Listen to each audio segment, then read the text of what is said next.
"Get down on your knees!" I said. "Get down on your knees now!" The police officer screamed, lunging over the courthouse barrier like a rabid animal. He grabbed the collar of the woman of color, who sat quietly in the family seating area, his eyes bloodshot with panic and hatred.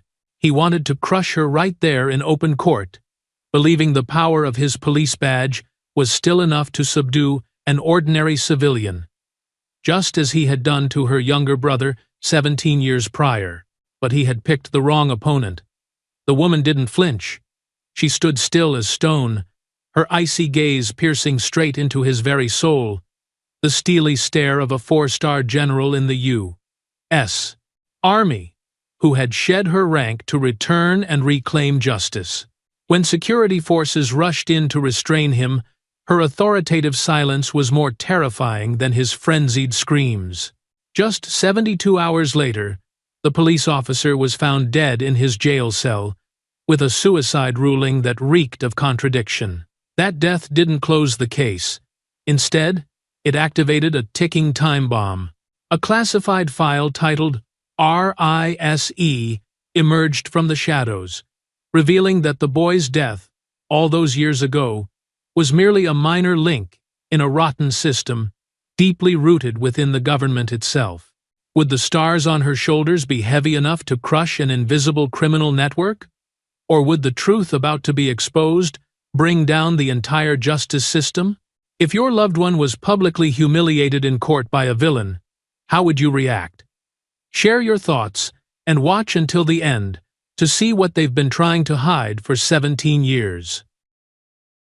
The first seasonal rain poured down over the western Glenwood forest like a gray curtain draped across every canopy.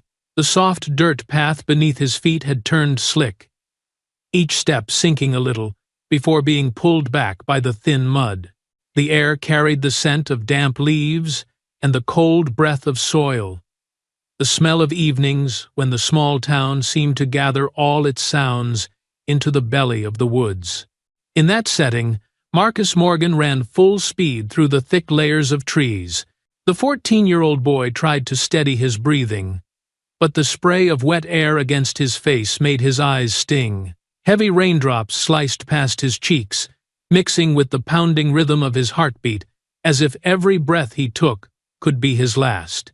He kept turning his head, the darkness behind him shifting and breaking like something or someone was closing in. Marcus could hear the footsteps clearly. They were heavy, sharp, forceful, and far too familiar to the children of Glenwood. He could not speak, could not dare to scream. He only knew he had to run faster. Fear tightened every muscle as if they were shrinking inside him. When his left foot caught on a tree root, Marcus stumbled. He tried to regain his balance, but the mud gripped his foot and dragged him face first into the ground. His face hit the cold earth, mud splashing at both sides, rainwater pouring straight down his neck and making him shiver. He had barely pushed himself up when a strong hand clamped onto his shoulder and yanked him backward. Garrett Rowe, one of Glenwood's young police officers, loomed behind him. Rain soaked his face, but his eyes looked at Marcus as if the boy were something that deserved punishment. Garrett shouted, his voice ripped by the wind, but still sharp enough to make Marcus jolt. "Stop!" I said. "Stop!" Garrett tightened his grip around Marcus's wrist and slammed him hard onto the graveled ground. The impact sounded brutally dry. In that instant, Marcus felt his head strike a stone, a pain so sharp his vision blurred, his breath fractured. A dark red stream began spreading across the earth, blending with the rain into a murky brown. Garrett kept his hand on Marcus's shoulder, his breath hitting the boy's neck like a wordless threat. An old bus rolled across the forest road and slowed when the driver saw figures in the rain. Walter Hines stepped out, carrying a thick coat and a silver umbrella. As he drew closer, he suddenly saw Marcus lying motionless on the ground and Garrett standing guard beside him. Walter cried out in alarm, shouting through the roar of rain, hammering the leaves overhead. "Stop! What are you doing?" Garrett snapped his head around, his eyes sparking with defiance. He stepped right up to Walter, speaking almost through gritted teeth. "You saw nothing. Understand, you saw nothing." The distance between them was so tight that Walter had to take half a step back. He froze when he noticed the spreading blood on the ground and the desperate look in Marcus's eyes beneath the rain. That afternoon, the town still roared with wind and rain, but inside Walter Hines' small house, the air felt strangled. Two officers from Internal Affairs stood in front of his kitchen table. They did not ask questions, did not offer explanations. They simply shoved a stack of papers toward him. "Sign, or you will disappear before the sun comes up," one of them said, calm as if naming a price on a shelf. Walter looked down at the papers, each line tightening like a rope around his neck. He understood exactly what would happen if he refused. Walter picked up the pen, his hand trembling violently, his face pulled so tight it seemed drained of blood. He signed in silence, feeling as though he had thrown away a part of his soul. 3 weeks later, Marcus's case file was formally closed. Glenwood returned to its false sense of peace. The report stated clearly, "No signs of assault," followed by the conclusion, "Death by accidental fall." No one asked further. No one wanted to reread the pages. No one wanted to disturb the truth they had chosen to bury. The high school Marcus once attended hung a small wreath at the gate, and a week later it was removed, as though the boy's existence had never left any real trace. Meanwhile, in Afghanistan, under a sky entirely different, Thalia Morgan stood at a forward operating base. The harsh sun beat down on the sand-colored temporary buildings, yet the desert wind still carried the cold edge of late afternoon. She had just left the radio station when someone brought her a fax. The header read, "Death Notification, Marcus Morgan." When her eyes reached her brother's name, the sounds around her seemed to vanish. She stood still, her hand gripping the paper until her fingertips went white. The cold, formal lines on the page gave her no time to breathe or deny. A teammate asked quietly, "Thalia, are you all right?" But Thalia did not answer. She simply looked at the paper and whispered in a voice barely audible, "You called me, and I couldn't come home." That hollow ache followed her through the night in the small metal room. No one knew that, in that moment, a vow carved itself into her one no one else could hear. A vow that the truth, no matter how long buried, would someday rise back to the surface. 17 years later, inside the Glenwood prosecutor's office, a trembling male voice finally broke the silence. "I cannot take this secret to my death." The morning at the Glenwood District Attorney's office began with the familiar sounds of files being placed on desks, the steady hum of a printer, and the faint sunlight slipping through a row of old glass windows. But that quiet was broken when the main door opened, revealing Walter Hines stepping in with a cane. His hair was almost entirely white, his face noticeably more gaunt than it had been 17 years earlier. His broken breaths forced him to pause for several seconds before moving further. The receptionist looked up, slightly startled by the frail man with the trembling posture. Walter steadied himself on the edge of the desk, speaking hoarsely in a low voice. "I want to see District Attorney Laura Ridge. I want to retell what happened to Marcus Morgan." The sentence made the air in the room fall still. The name Marcus, after all those years, was still a thorn that people hesitated to touch in Glenwood. DA Laura Ridge was in a small meeting room when she received the message. She stepped out with the sharp demeanor typical of someone deep in an election race, someone with no time for vague matters. But when she saw Walter, she immediately recognized that he was not a resident coming to complain about a neighbor. His eyes carried something heavy. She asked directly, without circling, "Why come now?" Walter swallowed hard, his hands shaking slightly. "Because I am dying," he answered. "I do not want to die a coward." His tone did not resemble a man trying to stir scandal. It sounded like the last words of someone who had carried a weight far too long. Laura led Walter into her private office. The room was so quiet that the ticking of the wall clock seemed perfectly audible. Walter sat down, opened an old cloth bag, and placed a sheet of paper on the table. Its edges were yellowed and curled, evidence that it had been stored in a drawer for a very long time. "I wrote it on the very night the boy died," Walter said, his voice tightening when Marcus's name came up. Laura picked up the paper and read line by line. The writing was in black ink, slanted from the rain and trembling hands. Each line described the rainy night, Marcus's screams, the shadow of Garrett Rowe, and the moment Walter saw the boy fall. Laura looked up at him. "You kept this for 17 years. Walter nodded. "I was scared, but now I am scared of something else." Inside Walter's bag was also a USB drive, so old its plastic shell had turned discolored. He set it on the table, speaking almost like an exhale. "This is a copy of the bus camera footage from that night. They took the original. They said it was a system error. But I kept this in a drawer for 17 years. Laura called a technical specialist into the room. The specialist inspected the device, plugged the USB into the computer, and opened the only remaining file. The screen displayed blurry frames swallowed by rain. The specialist asked, "Is this footage real?" Walter answered immediately, "It is the copy I kept for 17 years. Laura signaled the specialist to activate the image restoration software. The AI processed each layer, lifting shadows and distortion from the footage. Beneath the haze, the face of a man slowly emerged. Though not completely clear, the shape of his jawline, his stance, and the baseball cap on his head were all enough to identify him.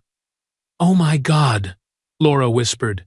The name Garrett Rowe seemed to blaze right in front of her eyes.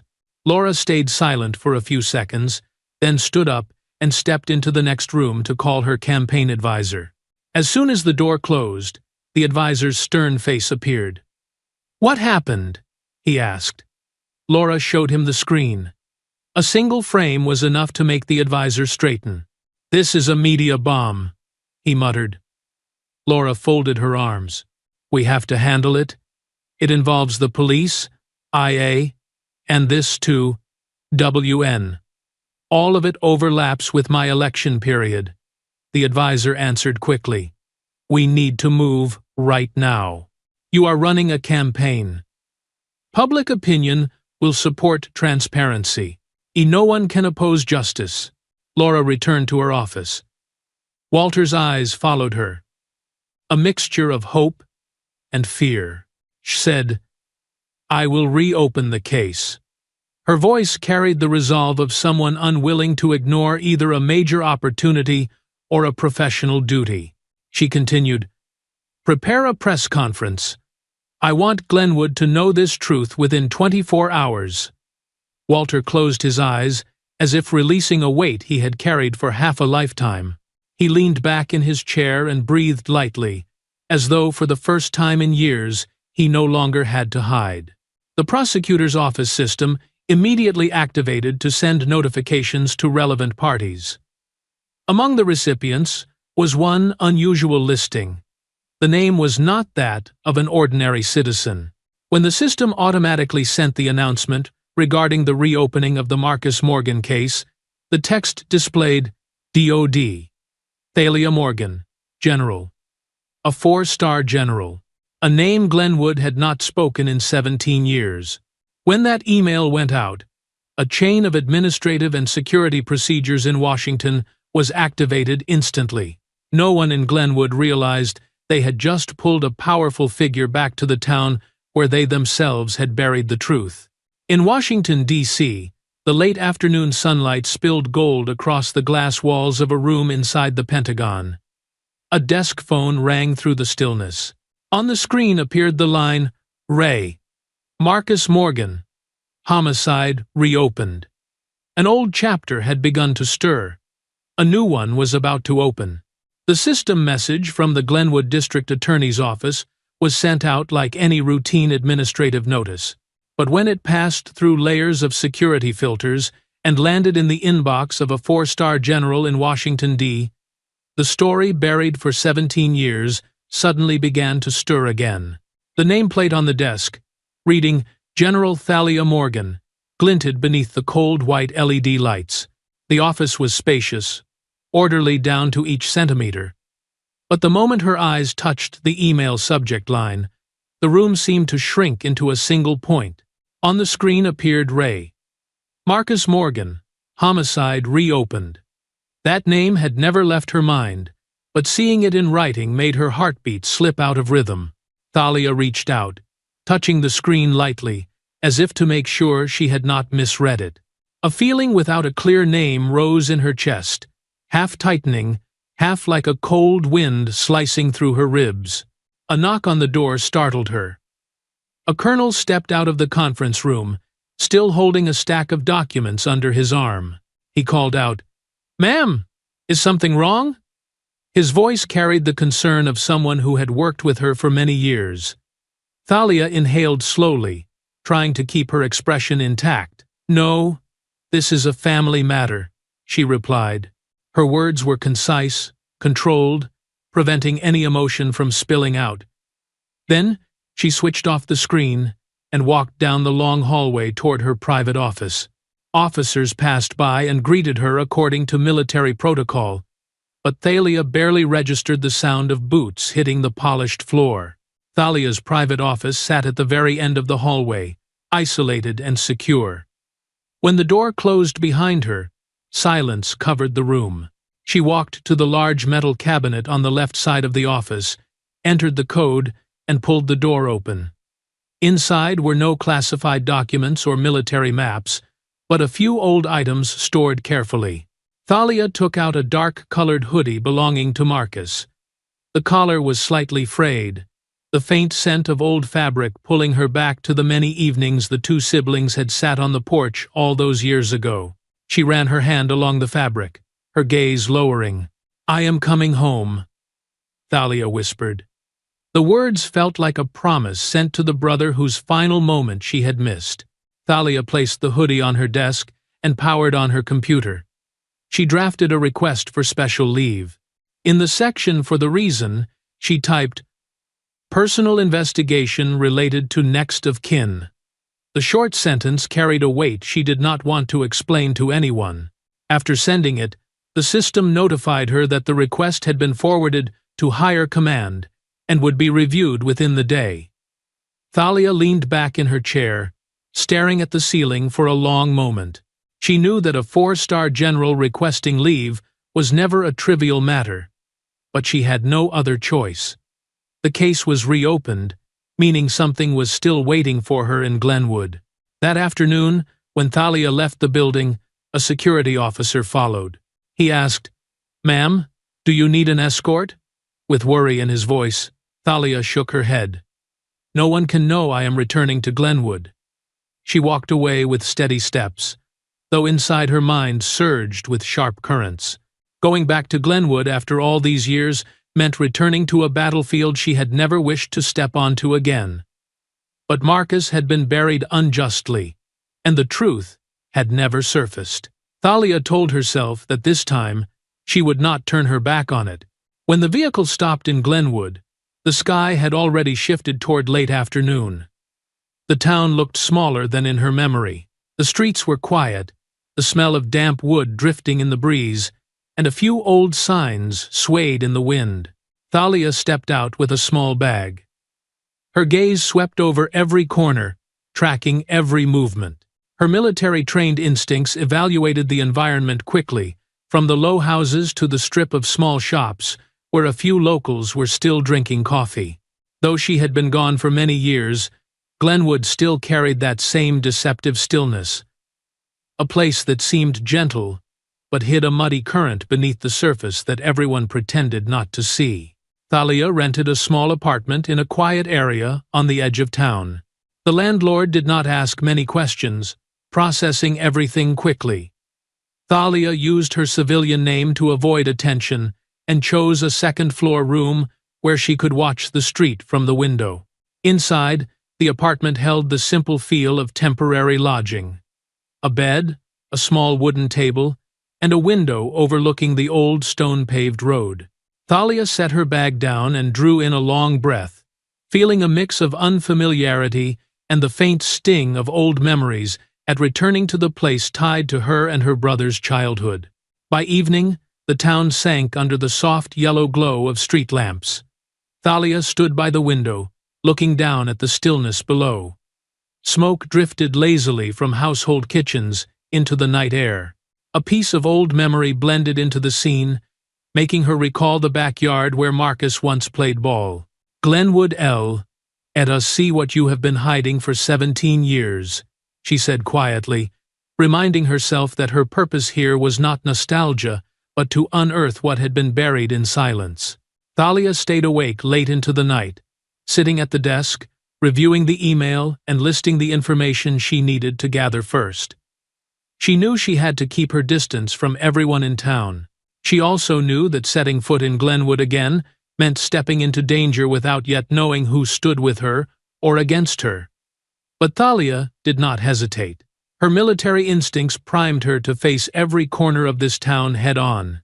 The next morning, Glenwood's sky was clear and cold. Thalia entered the courthouse ready for anything. As she passed through the main entrance, she collided with a man, moving quickly. He turned back, scowling, and snapped. "Watch where you're going!" Thalia looked at him for a few seconds.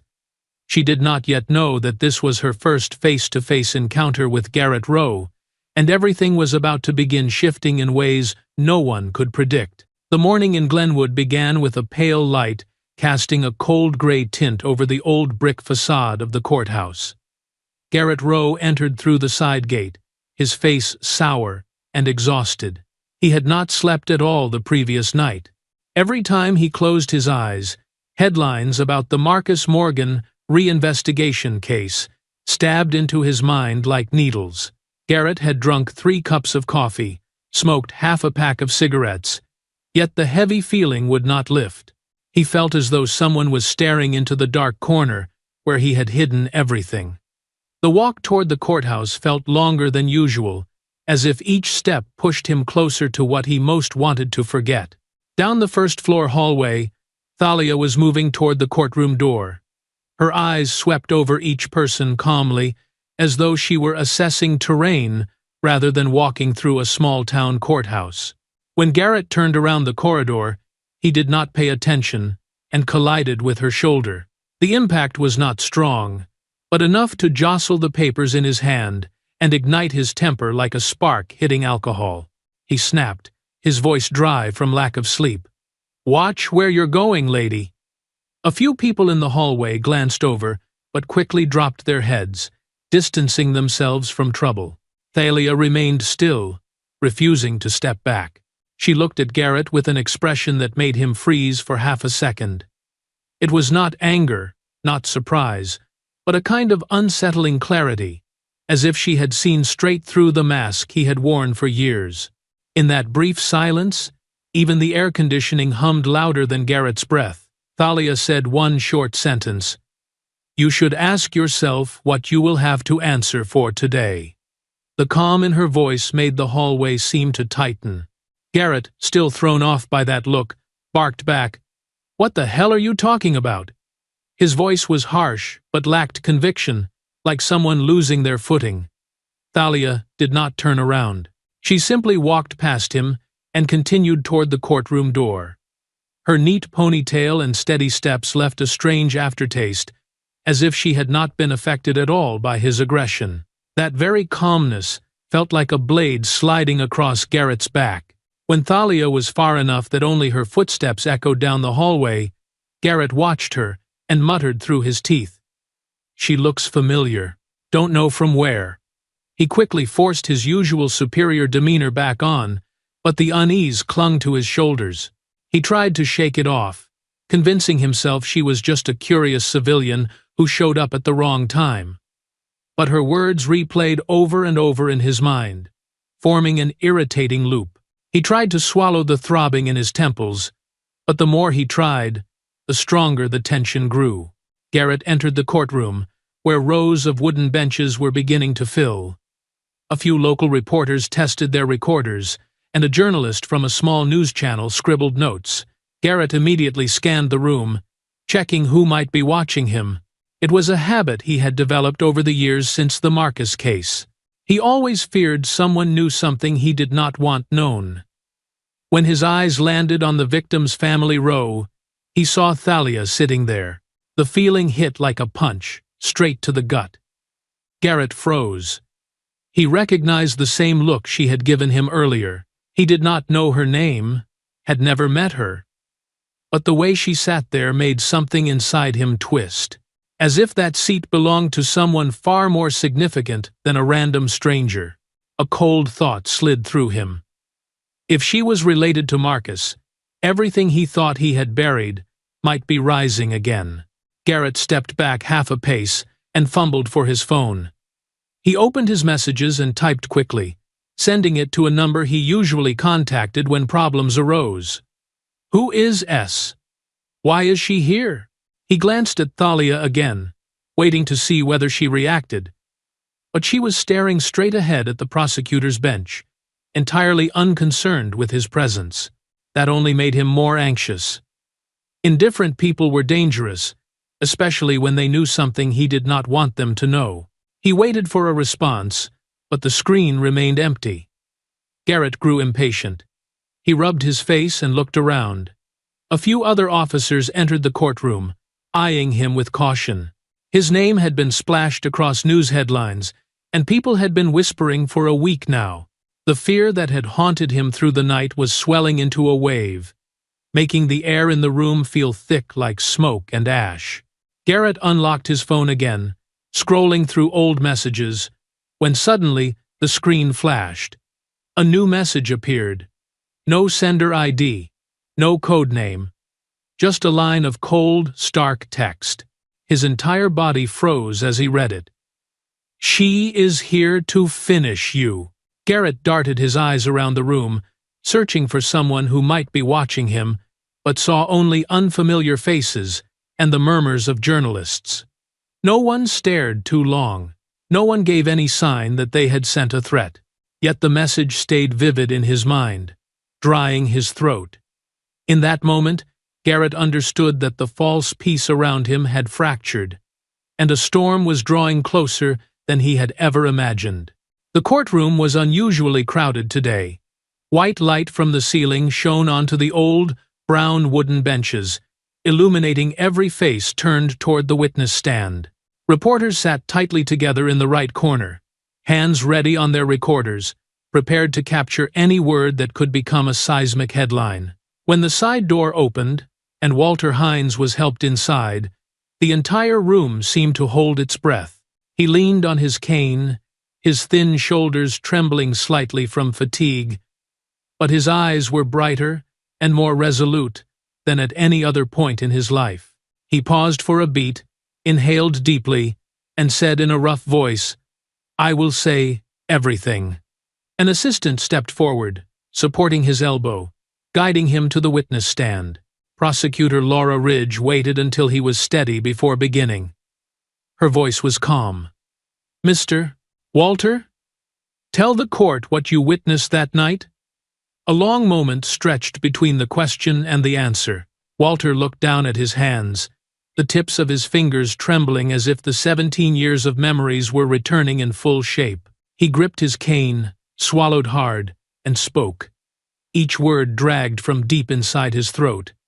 I saw the boy fall, and I saw Rose slam his head into the ground. Whispers erupted immediately. A few recorders clicked on. A pen dropped to the floor, and no one dared pick it up. Garrett Rowe, sitting on the defendant's bench to the left, lurched upward almost at once.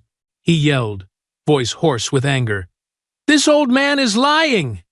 His outburst startled several people enough to make them turn. Garrett knew he had gone too far, but could not stop himself. The feeling of someone from the past standing here accusing him made his skin burn as if scorched. Walter turned, facing Garrett directly. In his eyes were pain and exhaustion, but no fear. You threatened me. I stayed silent for 17 years because of you." His voice was heavy, each word dropping like a stone onto still water. The courtroom filled with gasps. Someone covered their mouth, and a woman in the third row let slip. Oh my God. Thalia sat in the victim's family row. Her eyes stayed fixed on Walter. Each of his words cutting into the fragments of memory she had tried to keep steady since returning to Glenwood. She did not intervene, showed no dramatic reaction. But a slow-burning ache spread through her chest, like a quiet ring of fire. Walter lowered his face slightly, his shoulders warming with emotion. "I am dying," he continued, his voice breaking at the last word. "I do not want to go to the grave carrying this sin anymore." That one sentence was enough for everyone to understand the burden he had carried for half a lifetime. He did not speak poetically, did not try to justify his silence. He spoke like a man confessing to himself. Garrett clenched his hands until they turned white. His breathing grew harsh, uneven. Every sentence Walter uttered snapped another thread in the fragile calmness Garrett had tried to wear since morning. His gaze flicked back and forth between Walter and Thalia. When he met Thalia's steady yet blade-sharp eyes, his entire body sagged for a split second. Not because she said anything, because she didn't. Her silence made him feel as if she already held his guilt entirely in her grasp. Laura looked at Garrett, then turned back to Walter and asked, "Do you have any evidence besides this testimony?" Walter nodded slightly. He signaled for the assistant to hand the prosecutor the envelope containing the journal page and the video copy he had kept. "I carried these for all these years," Walter said. "I waited until I had the courage." The room buzzed again. Some sighed with sympathy, others glared at Garrett with building anger. Laura placed the evidence on the table, then signaled the technician to prepare the projector. The atmosphere in the courtroom thickened like fog, each minute dragging slower than usual. Garrett scanned the room, desperate to find something, anything that could pull him out of this, but every gaze was fixed on the witness stand. Thalia's eyes never left the projector screen, her breath slow and deep, as if bracing herself for the worst. The technician connected the device. The large screen behind them flickered. Garrett felt his heart drop. He shifted back in his seat, his palms beginning to sweat. He discreetly pulled out his phone, hoping the unknown sender of the threatening message had replied. Garrett looked up just as the first restored video frame appeared. Though blurry and distorted, the scene of the roadside forest in the rainy night was enough to tighten the entire room's air.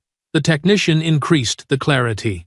The outline of a man's face emerged through layers of processed image. The courtroom fell nearly silent. Laura stared straight at the screen. Walter exhaled softly, as if releasing a burden at last. Thalia's eyes locked on the familiar features. 1 second later, Garrett's face appeared in full. The only sound in the courtroom was the soft tapping of keys as the technician connected the laptop to the large projection screen behind the witness stand. The initial black frame filled the entire wall, then slowly brightened into a blurry view of the Glenwood forest edge in the rain years ago. Rain in the video fell in white streaks, cutting across the screen, distorting every movement. Even so, the entire courtroom leaned forward, as if afraid to miss the decisive moment. Garrett sat frozen, his shoulders so tense the veins showed beneath his skin. The technician typed a few commands. The blurriness eased, the brightness increased. A small figure appeared in the corner of the frame, staggering as it walked. That gait blurred, obscured by rain, was still unmistakably Marcus Morgan to anyone who had ever known him. His thin legs ran through the forest as though trying to escape an invisible shadow. Each movement drew the room backward, 17 years into the past. Then the AI advanced further. The cluster of static in the left corner began separating into the form of a man. Head slightly lowered, broad shoulders, an arm reaching forward. Half a face emerged, still unclear, but recognizable in its familiar outline. The entire courtroom seemed to freeze for several stretched seconds. Silence dropped like a heavy blanket, making it hard for anyone to breathe. Garrett stiffened completely. He leaned back in his seat, but his spine stayed rigid, as if held by an iron rod. His hands rested on his thighs, fingers twitching as though electricity pulsed through them. He swallowed hard, his throat tightening. His eyes darted to the screen, then away, as if afraid that staring too long would sharpen his own face even more. Prosecutor Laura Ridge stepped forward, her voice ringing across the courtroom. "This is a still extracted from the bus camera, taken at 1843. And the person behind Marcus Morgan?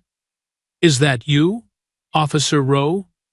The air constricted, and every gaze swung toward Garrett. Garrett sprang up, nearly shouting, "Fake! You altered it!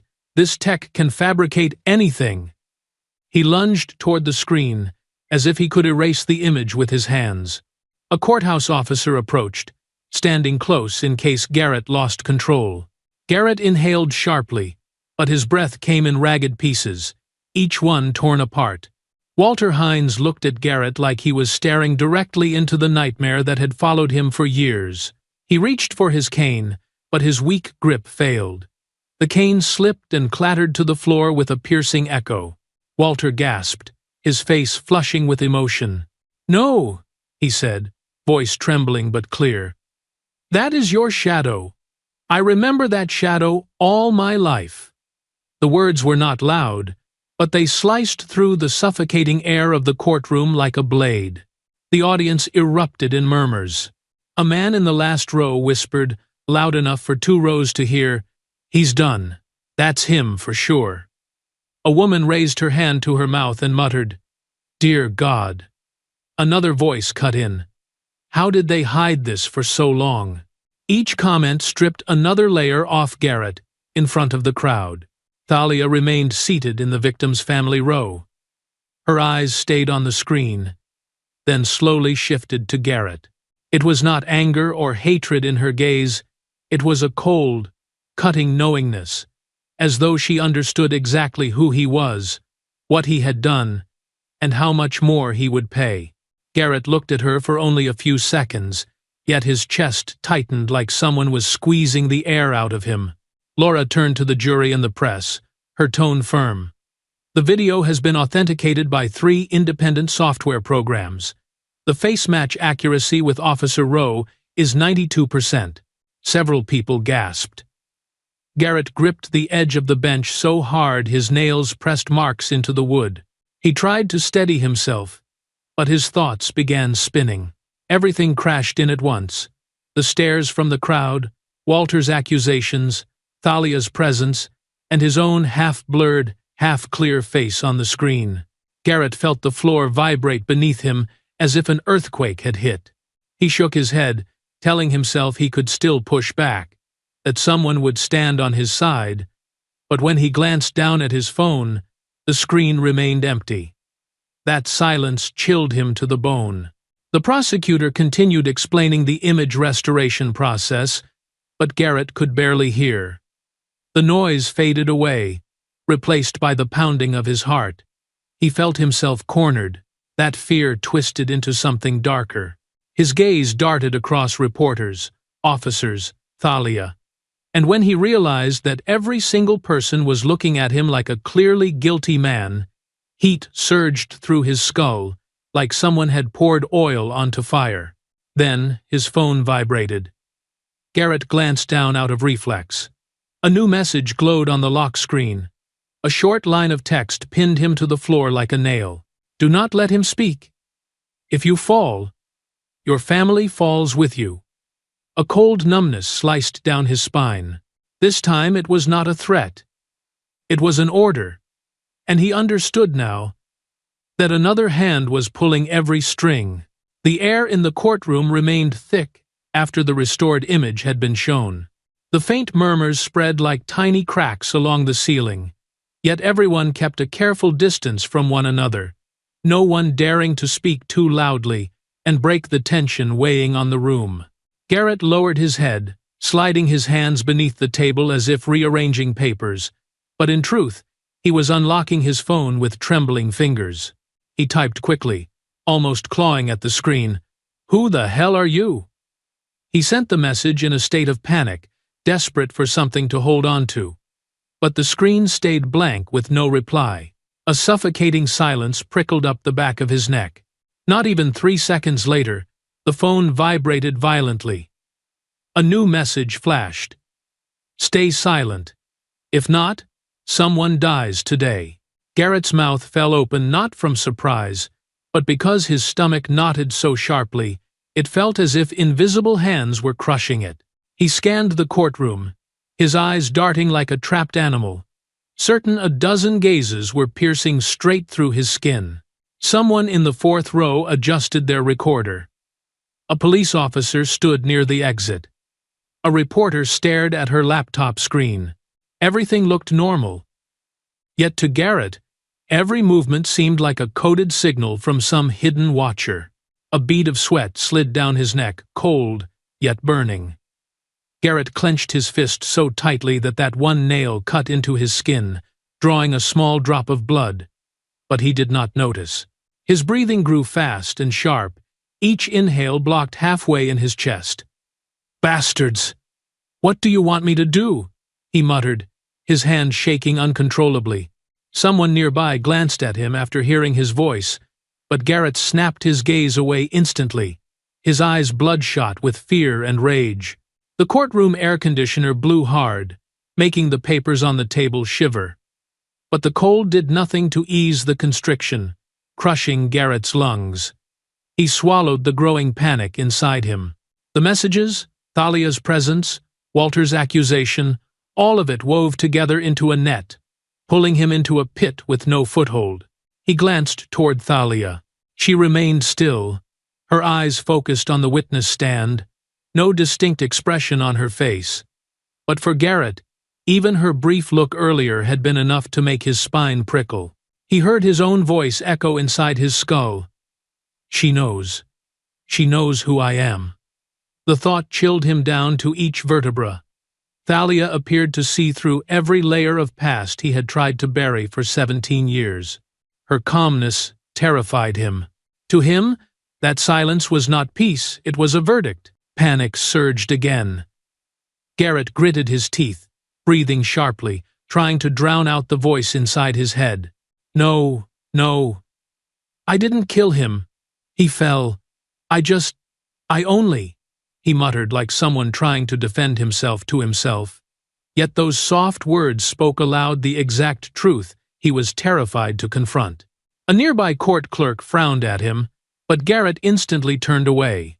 The phone buzzed again harder than before.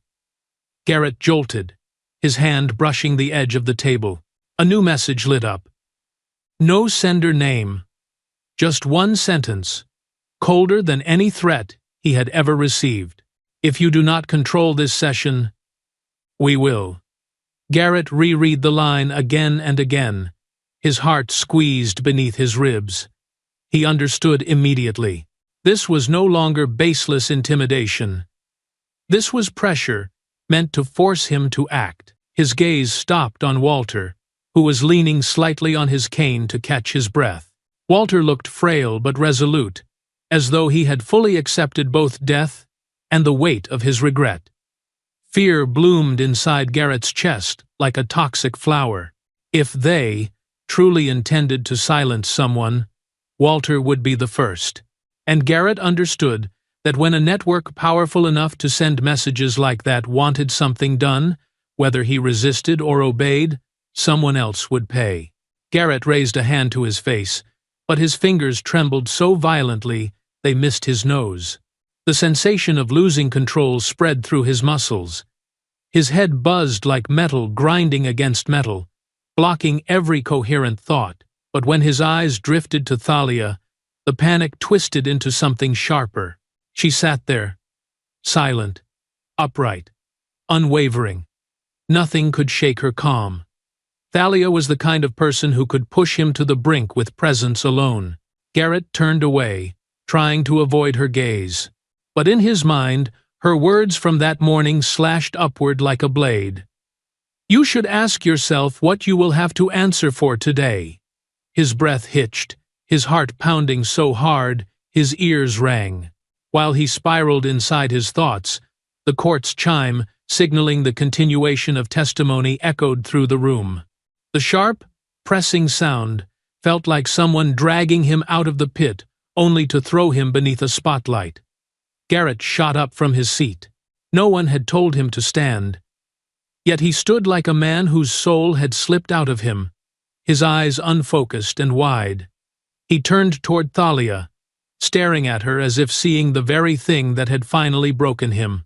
The break between sessions unfolded in an unusually heavy silence. Those who had been inside the courtroom stepped out into the hallway with weighted expressions, each person trying to swallow what they had just witnessed. Garrett Rowe pushed the door open, his hand clutching his phone so tightly the knuckles had turned white. He swallowed hard, his throat scraped dry, as though every breath rubbed against the panic, stretching his nerves thin. He leaned back against the wall for a moment, trying to steady his breathing, but failed. Each time his eyes dropped to the phone, the cold, threatening message carved itself deeper into his bones.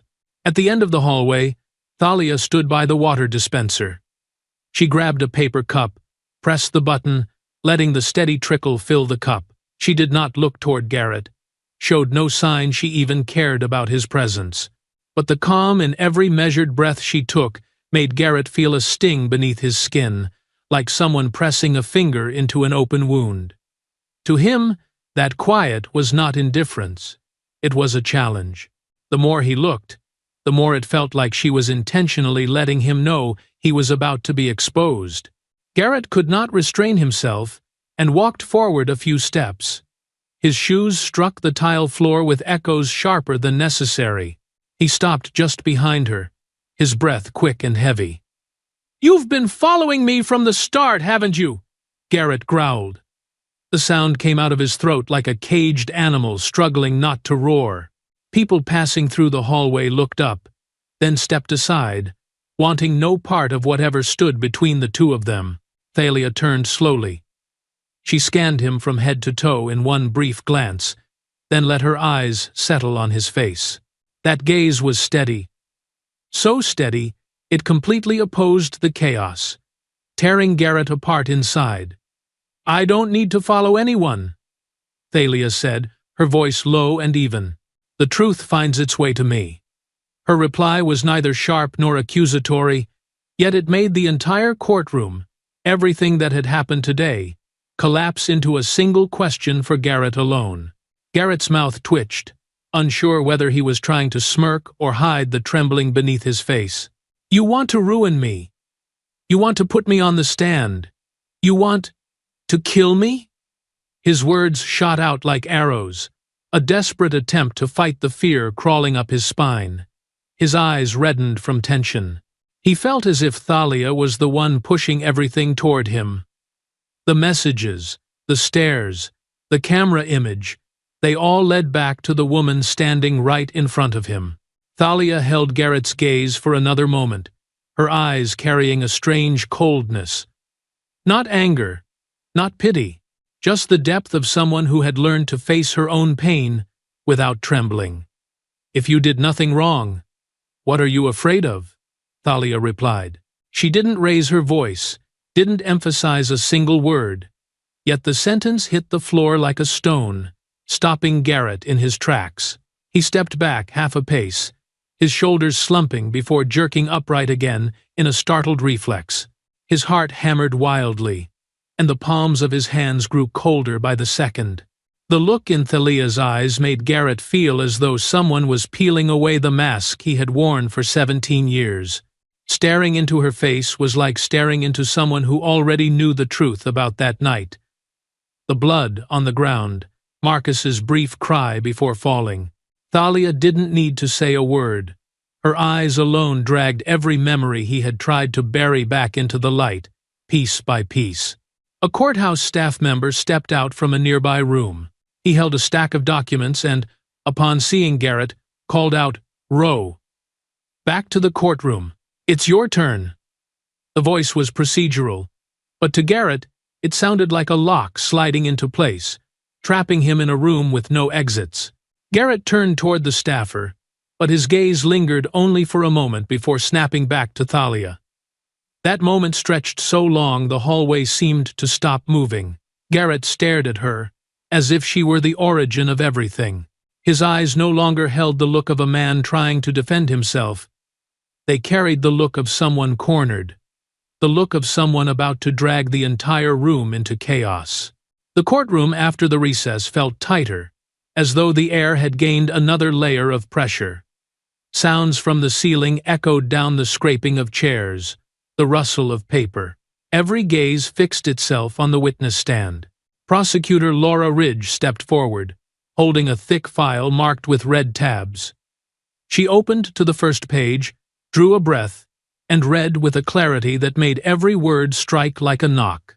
Time of death, she said. 1844. Time the recovered camera footage was recorded. 1843. The room went still.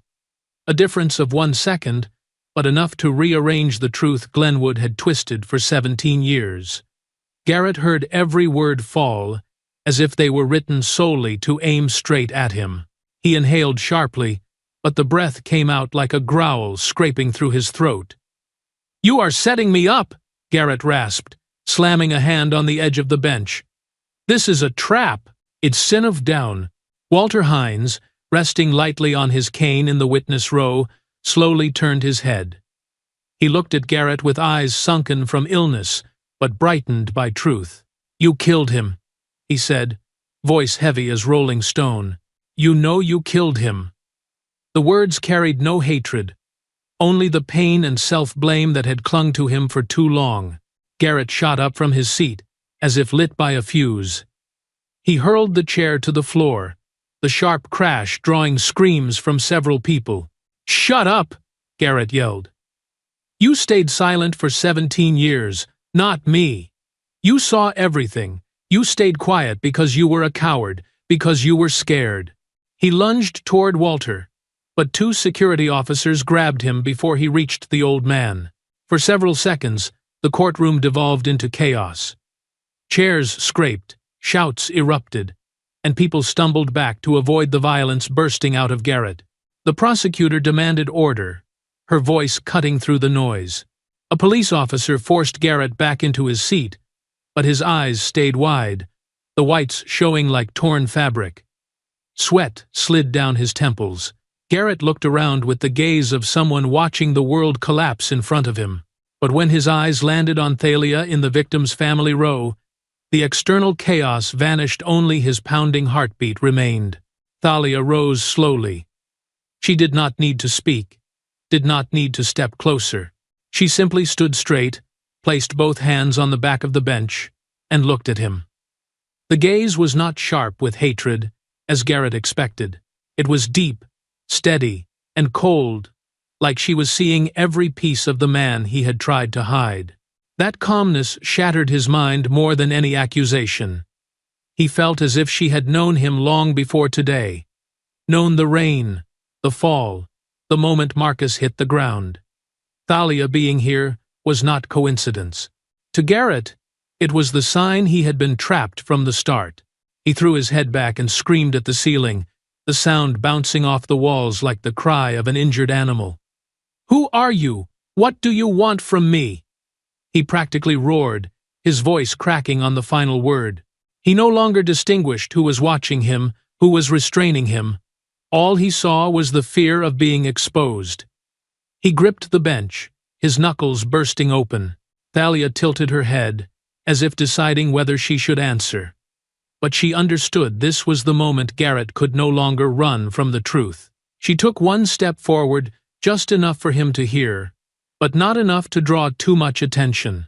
"I am Marcus's sister," Thalia said. Her voice was low even, and sharp as a clean slice. The room fell silent so suddenly that a fountain pen could be heard dropping somewhere in the corner. Garrett froze. His eyelids twitched uncontrollably. A wave of shock wrapped around him, pushing him back, even though his legs would not move. Those words struck him harder than any piece of evidence. even harder than the image of his own face displayed on the screen. Marcus's sister. Family of the boy he had slammed into the muddy ground that night. Family of the name he had tried to tear out of his memory. Garrett opened his mouth, but no sound came out. The anonymous messages, her sudden appearance, her calm eyes throughout the trial, they all converged into a tidal wave, shoving him toward a precipice. His head throbbed with each pulse, as though his mind were trying to reject what it could no longer deny. Fear and hatred fused into the most volatile mixture in a man losing his grip on stability. He looked back at Thalia. His eyes, already strained, now turned stark white, like someone had pressed into the last thread of his consciousness. No reason remained in that stare, only the instinct of a cornered animal. His breath rasped like metal, dragging against the floor. His shoulders rose, muscles tensed. His jaw parted like a creature about to leap. The air in the courtroom tightened, like a cord pulled to its breaking point. Garrett stood beneath a circle of stairs and under the harsh white ceiling lights, but the world in his eyes had collapsed into a single dark red. His breaths stacked over one another, broken, heavy, like someone fleeing a burning building. As Thalia's words, "I am Marcus's sister," still echoed in his skull, every thin boundary he had built to keep himself steady shattered. Garrett roared, his voice ripping through the room so sharply several people flinched. You, it was all you." He stomped forward, tearing himself from the seat, as if breaking free after years of compressed rage. The two guards nearest to him lifted their arms to block him, but Garrett jerked violently, breaking out of their grasp with a desperate swing. He pointed straight at Thalia, his finger trembling with fury. His voice was shredded, his eyes twitching like two uncontrollable flames. Thalia rose, but she did not shrink, did not recoil, did not step back. Her posture was straight and calm, like a pillar holding steady in a room that was beginning to sway. Her breath was even, and she looked at Garrett not with the eyes of an enemy, but with the eyes of someone who understood the truth about him more deeply than anyone present. That made Garrett's rage burn hotter. To him, her calmness was a harsher accusation than any spoken testimony. Garrett screamed, "Kneel! I said kneel!" The words tore out of him like the hiss of a cornered animal. He charged forward, each step slamming into the tile and forcing those closest to him to jump back in fear. A chorus of screams erupted. Someone stood so quickly, their chair flew back. Someone else pulled their child into their arms. A woman raised her hand to her mouth in shock. A reporter dropped their camera in panic. Chaos spread along Garrett's path like a toxic wind. Two guards lunged to intercept before he reached Thalia. They seized his arms from behind, but Garrett writhed with such ferocity that a nearby bench slid aside, smacking against someone's leg. Garrett shrieked, as though each restraint cut into him. "Kneel," I said. "Kneel, Thalia Morgan." His voice broke apart into a strangled howl. One guard pressed his shoulder down, but Garrett still pitched forward, legs kicking wildly as he tried to free himself. The crowd backed up, forming a wide gap between him and Thalia, instinctively recognizing that space as the center of the storm. But Thalia did not move. She looked down at him from above, her gaze unchanged. A deep stillness radiated from her, opposite the violent frenzy thrashing on the floor. In that instant, Thalia saw two undeniable truths. The first, the man twisting beneath the guards was the very one who had slammed her brother's head into the ground on that rainy night years ago. The man who had indirectly caused Marcus's death without ever confessing. The second, the fracture in Garrett's mind had stretched past the point of return. He no longer recognized who hunted him, who protected him. He had only fear and guilt, tearing each other apart inside him. More officers reinforced the hold. One forced Garrett's arms behind his back. Another planted a knee on his shoulder to limit his thrashing. Garrett still screamed, his breath shredded, yet the sound kept clawing out of his throat. "I will not die alone. You hear me? I will not die alone." He jerked his head sideways, eyes bulging as if seeing someone who wasn't even in the room. The prosecutor stepped away from the stand. Journalists raised their cameras, capturing every second. One reporter's hands shook so hard, the footage wobbled uncontrollably. Another officer rushed in to secure the cuffs. The metal snapped shut around Garrett's wrists with a harsh clank. Even pinned down, his face pressed to the cold floor, Garrett stretched his neck to shout a few more words. Words directed not at Thalia nor the officers, but at someone outside the courtroom entirely. When the officers hauled him upright, Garrett's legs wobbled with rage and panic. He turned his head toward Thalia, eyes bloodshot and wild like tangled burning wires. He muttered a broken sentence, "I know you, all of you," before being dragged away. The entire courtroom watched as he was escorted toward the exit. Some people still hadn't regained their balance after the shock. A few were panting, as if they had narrowly survived an accident. Mothers pulled their children behind them, shielding their eyes so they would not witness a man unraveling beyond recognition. Garrett staggered across the doorway, still glancing sideways as if searching for someone hidden. One officer pushed him forward. Garrett buckled for a second before continuing. Hallway lights cast a dark shadow across his face. And just when everyone thought he had been taken away completely, the phone in his pocket vibrated violently. One of the officers pulled it out to power it off according to procedure. The screen lit up before he touched the button. A new anonymous message. A single, chilling line. "Good. Now it's our turn." The door of cell 6 shut with a heavy sound that echoed along the old concrete walls. Garrett stood in the middle of the cramped room, barely a few square meters wide, his breath ragged after the eruption in court. The air inside was cold and damp, the scent of rusted metal mixed with disinfectant, making his head spin. He slammed his fist against the left wall, his hand reddening, each finger tingling with sharp numbness. "You cannot leave me in here!" Garrett screamed, his voice hoarse and soaked in panic. A guard stood outside the bars, his tone calm but laced with caution. "Mr. Rowe, calm down. No one is going to kill you." Garrett barked a laugh, the broken sound like someone who had swallowed poison. "You believe that? You think I do not know what they are doing?"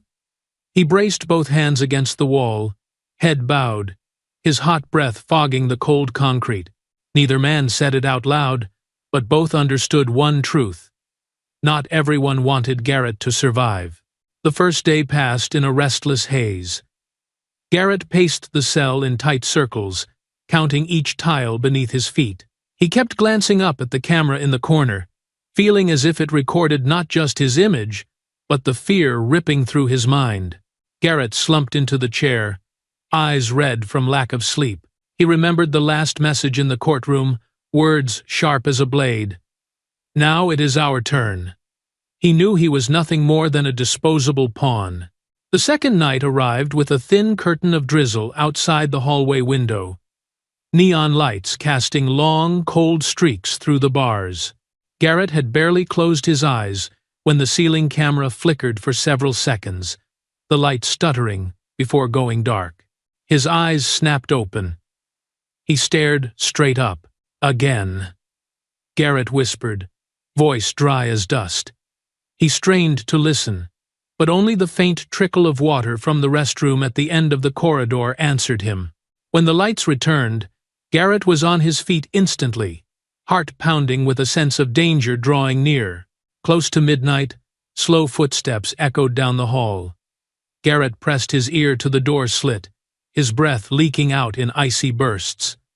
A figure stood outside the cell, too dimly lit to make out. It was not a guard he recognized. The person slid a small piece of paper beneath the door. Garrett grabbed it quickly, his hands shaking so hard the paper crackled. In the weak light, he read the words, "Stay silent. This is the only way." No signature, no mark, no instruction, just a sentence hanging like a blade at his throat. Garrett hurled the note to the floor. I do not know anything else, he shouted, as if someone beyond the walls could hear him. Do you hear me? I will not say a single word. His voice cracked, traveling down the row of cells before dying when the unfamiliar guard vanished from the hallway. Garrett glanced at the paper near his foot, the hatred in his eyes deep, but underneath it pulsed the terror of a man whose life was being squeezed shut. The third night arrived faster than the others. Garrett had eaten almost nothing, slept even less. He sat curled in the corner, arms wrapped tight around his head, as if holding his thoughts together so they did not explode. The neon light overhead flickered again, its unsteady rhythm like a dying breath. At the same time, Garrett heard a faint click, like a syringe tapping the bars. He jumped to his feet, but the hallway was empty. A trace of chemical scent drifted through the air, weak and brief, but enough to make him step back. He scanned the cell, eyes digging into every corner, trying to spot the entry point of something unseen. But the door was locked, the bars straight, and the camera fully operational.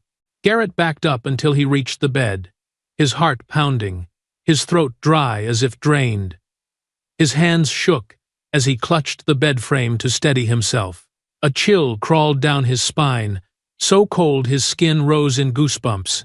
He tried to shout, but no sound came. His body began to numb from the neck downward. The next morning, the jingle of keys echoed through the hall for inmate inspection. A guard unlocked cell 6, tapping the bars. "Rowe, it is time." His voice slowed when he stepped into the cell. "Oh!" He froze. Garrett lay motionless on the floor, eyes wide, frozen toward the ceiling. His lips had turned purple. His neck showed no bruising, his arms limp. The guard stepped back, calling for assistance. The internal report stated, "Suicide by cloth strip." Everything was closed quickly, neatly, and cleanly, like a file prepared long before. But for someone who had examined hundreds of bodies, Thalia was not fooled. That afternoon, Thalia received photographs by email from the prosecutor's office. She zoomed in, studying every detail. Her eyes darkened when they rested on the neck. "No compression marks," she murmured. This was a drug. The way Garrett died, the way the report was written, and the way silence spread across Glenwood tightened something heavy in her chest. She felt a curtain lifting, revealing something bigger and dirtier behind it. That evening, Thalia stood at the window of her rented apartment. Streetlight glowed through a thin layer of fog, forming a hazy amber streak. She felt the town's silence shifting, as if it breathed in rhythm with an unseen presence. When she turned back toward her desk, a soft engine sound made her pause. Outside, a gray pickup truck idled motionless. The engine remained running, the amber lights spilling across the road like half-opened eyes. No one stepped out. No silhouette moved inside. The truck simply stood there, facing the window of Thalia's apartment, waiting with quiet patience for something. Morning in Glenwood lay thin with mist, early sunlight catching on the roofs of old houses like a familiar coat of golden dust. Thalia drove away from her rented apartment, her steering steady and quiet, but her eyes constantly cutting toward the rearview mirror. From the moment she exited the housing complex, she had seen the gray pickup tailing her. The truck kept a perfect distance of 3 cars behind, not close, not far like a breathing shadow. No lights, no markings, no sudden moves. Its patience sharpened every instinct Thalia possessed. She turned left into a narrow alley, her hands light on the wheel, though her wrist tensed. Through the mirror, the pickup drifted after her. No faster, no slower, only keeping her exact rhythm. Thalia narrowed her eyes.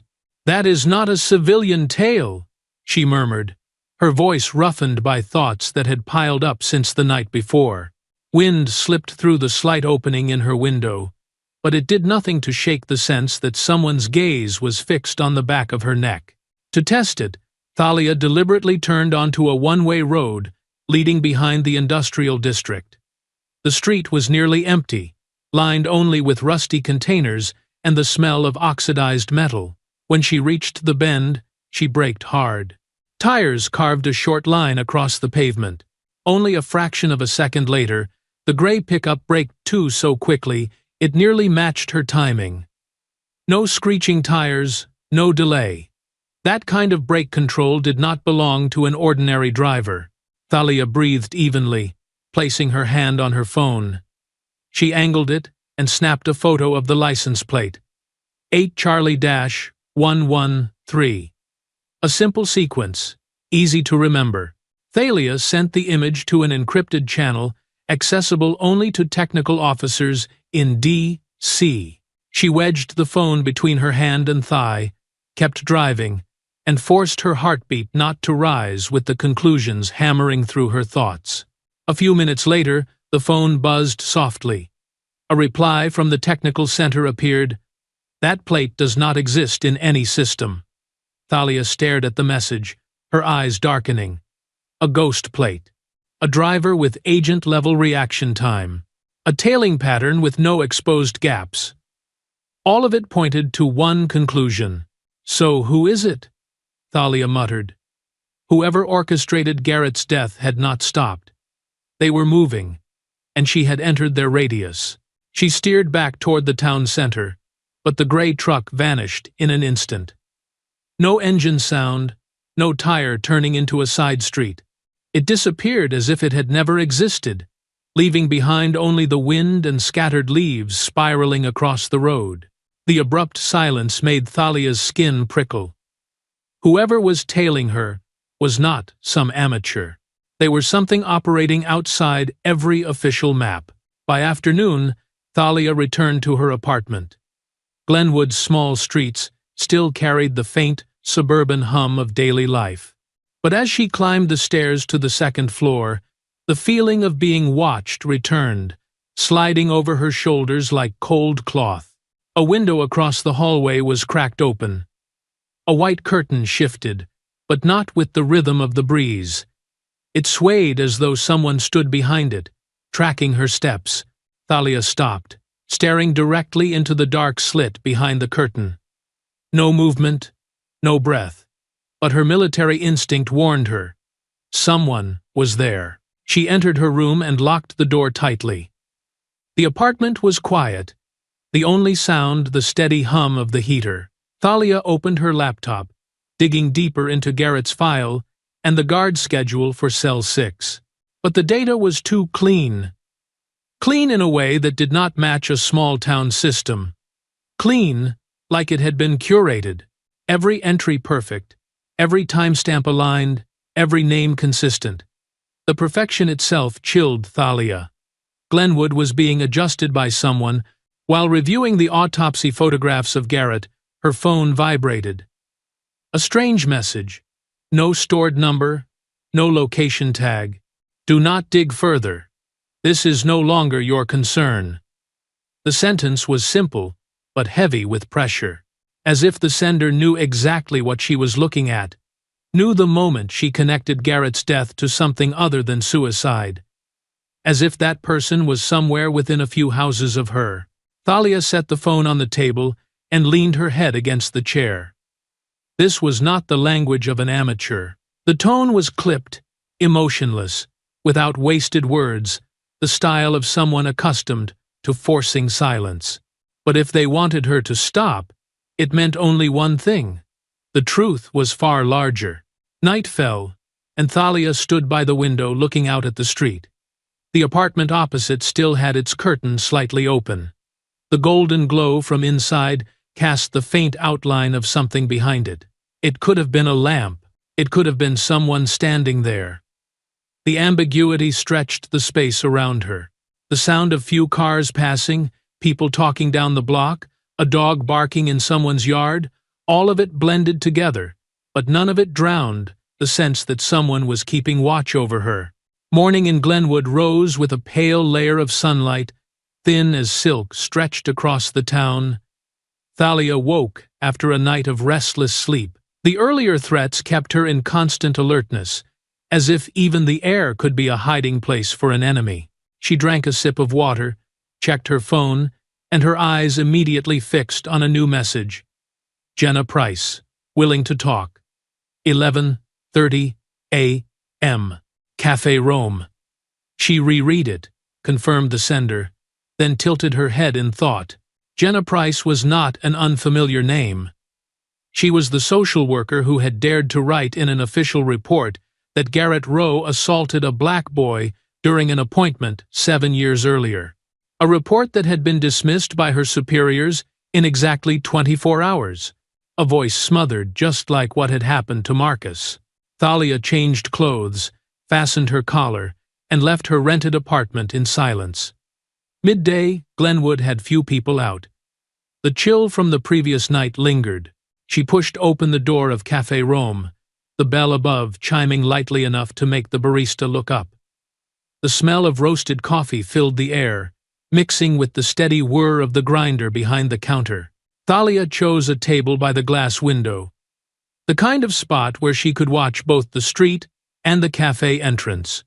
What she needed was observation, not comfort. The clock on the wall pointed to exactly 11:30. 5 minutes passed peacefully. Then, 10 more. A woman walked in, but quickly veered toward the counter. No one resembled the old file photo Jenna had left 7 years earlier. Tired, dark-rimmed eyes, a small frame, and a habit of always carrying an oversized canvas bag. Thalia remained composed, took a sip of water, and kept her eyes on the door. The light outside sharpened, traffic thinned. A taxi stopped, then left. An elderly woman crossed with her dog, but no Jenna. 12:10. The chair across from Thalia remained empty. She dialed Jenna's number. The ringing stretched through the quiet cafe. No answer. She called again. Still nothing. On the third call, the line finally picked up, but the voice was not a woman's. A raspy, hurried male voice answered. "Hello?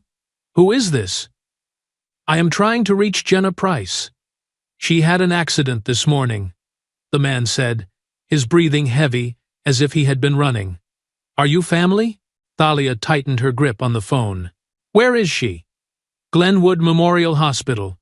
She was just brought into emergency." The man's voice sounded pressed down, tinged with confusion, and the weight of it sank into Thalia's chest. She stood immediately, left the cafe without a word of thanks. The rented SUV roared to life as soon as she sat down. Thalia sped off, tires grinding the pavement, the town center shrinking behind her like a scene being rewound. In her mind, theories collided. Jenna had reached out to the prosecution, dared to request a meeting with the family witness of Marcus, and only hours later suffered an accident. An accident at the exact time of their meeting. Glenwood Memorial Hospital glowed with cold white light along its long hallway. Thalia approached the front desk, her hand pressing firmly on the counter. "Jenna Price, emergency. Which room?" Her tone made the nurse hesitate before answering, "Room 1B." Thalia moved instantly, needing no further details. The weight of everything happening pushed her steps faster, as if the floor itself urged her forward. When she entered room 1B, the white overhead light washed over the hospital bed where Jenna lay motionless.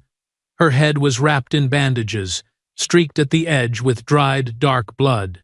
A monitor beeped weakly but steadily. A doctor stood checking her vitals. Thalia stepped closer, her voice lowered by worry. "What happened?" "Head-on collision," the doctor said. "Driver fled the scene. We are stabilizing her heartbeat, but the trauma is severe."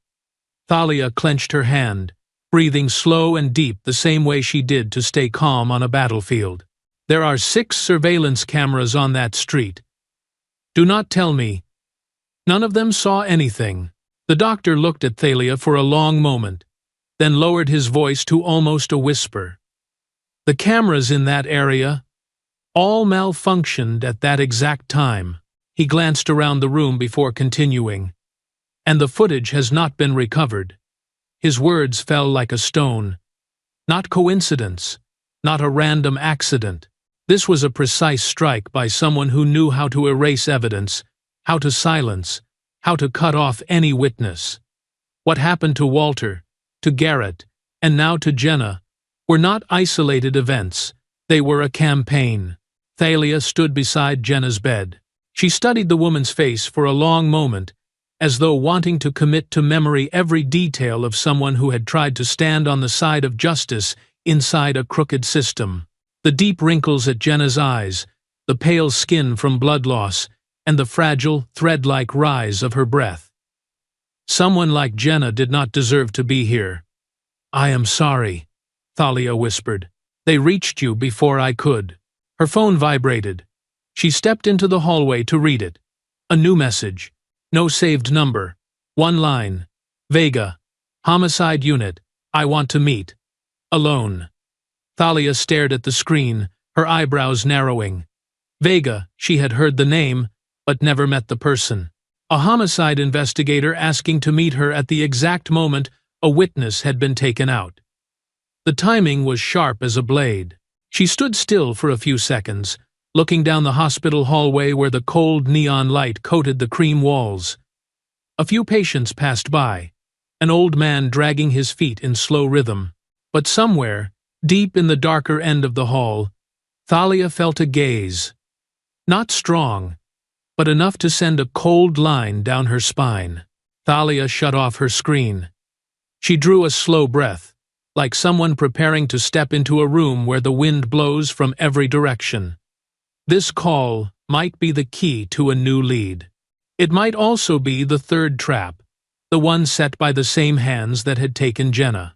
Under the sterile neon glow, Thalia realized, from this moment on, she was not only hunting the one who killed her brother, she was stepping into the swamp of a network that knew how to manipulate, how to silence, how to erase, and knew exactly who she was. Thalia stood beneath an old light pole in the abandoned parking lot behind Glenwood's former supermarket. Wind pushed through rusted metal panels, creating a sharp, scraping sound that felt like a warning.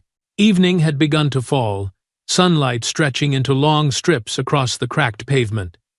This was the meeting place Vega chose, far from random.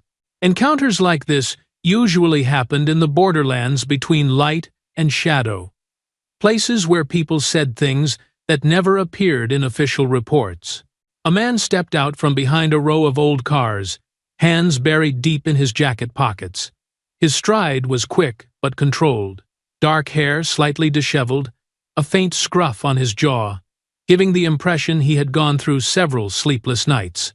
Thalia watched him, taking in every detail before saying a word. The man stopped a few steps away, his dark brown eyes scanning her as if confirming her identity. "I am Miguel Vega," he said. "Homicide Unit." Thalia did not answer immediately. Her gaze remained steady, not defensive, but sharp enough for Vega to know she was evaluating him from multiple angles. Vega exhaled softly, then continued. "I know who you are, General Thalia Morgan, Department of Defense. And I know why you came to Glenwood." The wind kicked up, swirling thin dust off the pavement, but Vega's words carried clearly, as if the air itself had stopped moving. "What do you want?" Thalia asked, her voice low and cold. She never liked people who approached her with the phrase, "I know who you are." In Thalia's world, information was a double-edged blade, and those who used it as a greeting usually came for one of two reasons: to recruit or to threaten. Vega glanced around the parking lot as though ensuring no one was watching, then spoke plainly. "I want to help you stay alive." His shoulders dipped slightly. "Straight to it, then. Garrett Rowe did not kill himself." The words dropped like heavy stones. "I know," Thalia replied, not allowing Vega even a flicker of surprise. She stood perfectly still, but something hot flickered behind her eyes. Garrett's death was the first lock in a series of eliminations she had anticipated since seeing the photo of his body. Vega's statement only confirmed what she already knew. The network behind everything was erasing traces far too quickly. Vega reached into his jacket and held out a small silver USB. "This contains the list of cases Garrett worked on," he said. "The ones that vanished from public records, everything tied to internal affairs. Every negative report got blocked." The USB sat in Thalia's hand like a cold metal shard, but behind it lay countless lives buried under the label of insufficient evidence. Thalia lifted her gaze to Vega, her voice dropping sharp as a blade. "Who inside IA?" No circling around, no hesitation.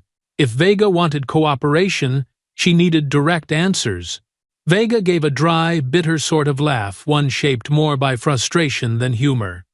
"Deputy Chief Graves." He tilted his head, his eyes flashing with irritation. He covered for Garrett. And not just Garrett. He covered for plenty of others. Behind the facade of enforcing department integrity, he is the one who removes every piece of evidence that could hurt his circle. Vega paused, then spoke more slowly. He is the one who shut down anyone who spoke Marcus's name. The name Graves seemed to thicken the air between them. Thalia had skimmed a file before leaving D.C., but Graves appeared only as a footnote. Now, from Vega's mouth, the name fell heavy, like the presence standing directly behind her brother's death. Vega walked a short loop around a nearby car, his voice lowering. Garrett was just a pawn, hot-headed, impulsive, easy to manipulate. Every mess he caused was cleaned by IA. He thought he was protected, but he was actually disposable the moment things went bad. And now, he has been taken care of exactly the way they wanted. Thalia listened to every word, her gaze never wavering. "So which side are you on, Vega? Why give me this?"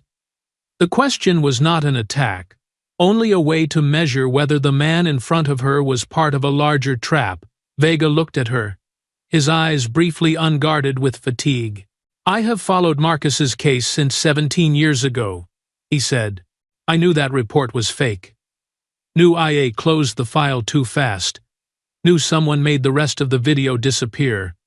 But I didn't have your authority, your voice, your military backing. All I had were suspicions and fragments." He sighed. "Now that you're here, those fragments might finally fit." Thalia was silent for several seconds. She saw no deceit in his expression, only a familiar exhaustion, the exhaustion of people who had stood too long in the gray zones, where right and wrong stacked over one another like layers of dust. "But if you've watched the case this closely," Thalia said, "because right now, they're killing people faster than you and I combined can protect them. Before you leave, I'll say this plainly." He leaned in slightly, his voice low enough that even the wind couldn't carry it away. "You think you're the only one being followed?" He shook his head. "No, they're watching me too." A dry leaf drifted to the ground near Thalia's boot, spinning lightly before settling. She stood tall, feeling the conversation push everything forward a step. Vega wasn't the enemy, but he wasn't safe either. He was the type who survived in gray zones. A man who knew how rotten the system had become, but lacked the power to fix it. Now he was handing her a map out of the swamp and showing her the deepest pits at the same time. "Be careful, Thalia," Vega said, as she turned to leave. "You're touching something bigger than a town, bigger than this county. You're touching a system that erases clean, as if nothing ever existed." Thalia gave no reply. She slipped the USB into her pocket and headed toward her vehicle. Vega watched her walk away, a look on his face as though unsure if he had just saved someone or sent a lone wolf into a darker forest.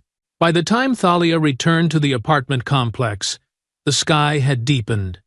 Rows of buildings stood silent under the pale yellow streetlights.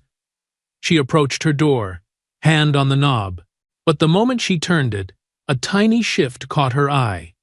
The door frame no longer aligned perfectly. The lock was scraped subtle marks, the kind made by a thin tool. The door had been opened earlier. A cold line of tension raced down her spine. She pushed the door slowly. The dim room appeared, and a shadow slipped off the balcony, disappearing into the narrow alley behind her apartment. The hallway light cast long, distorted streaks across the tiled floor as Thalia stood before her apartment door. The doorknob was slightly ajar, the lock tilted at a small angle, as if someone had touched it with deliberate urgency.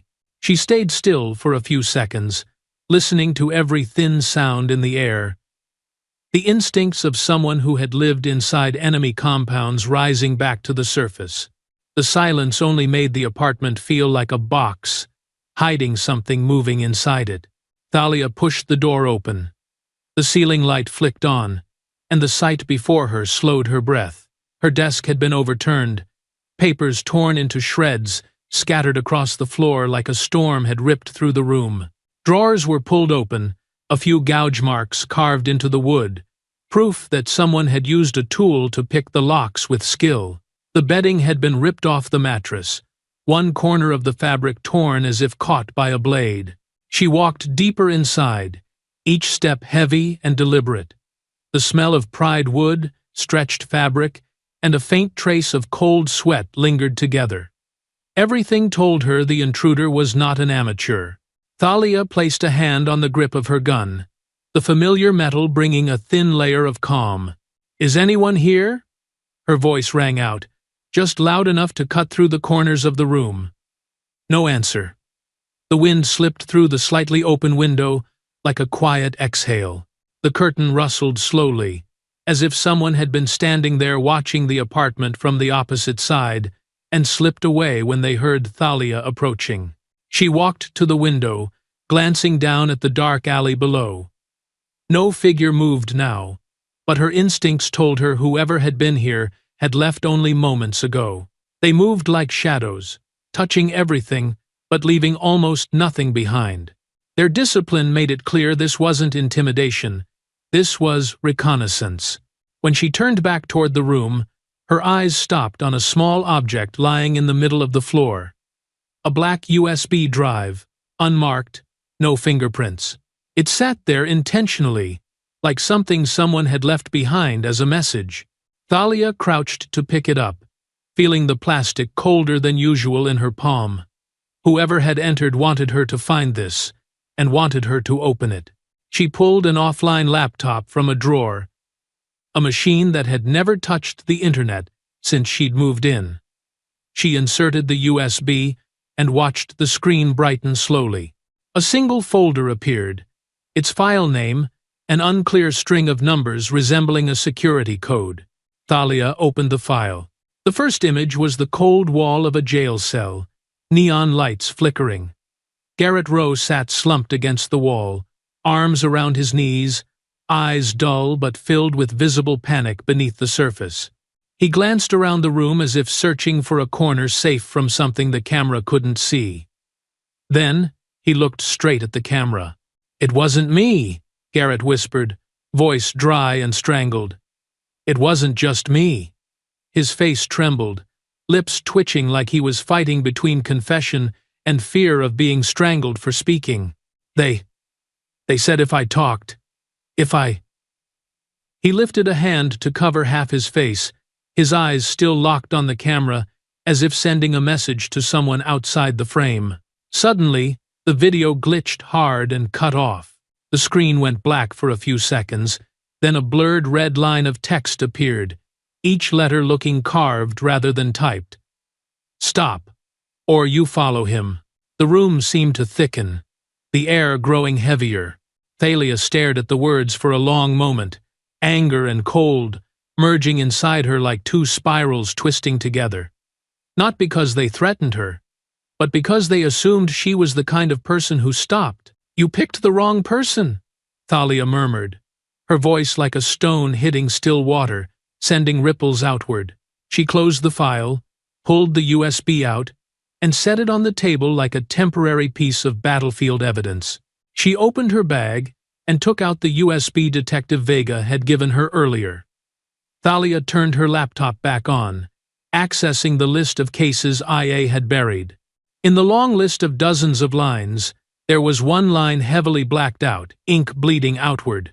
But when she tilted the screen slightly, the yellow glow from the ceiling lights pushed through the smear, revealing a few faint letters beneath.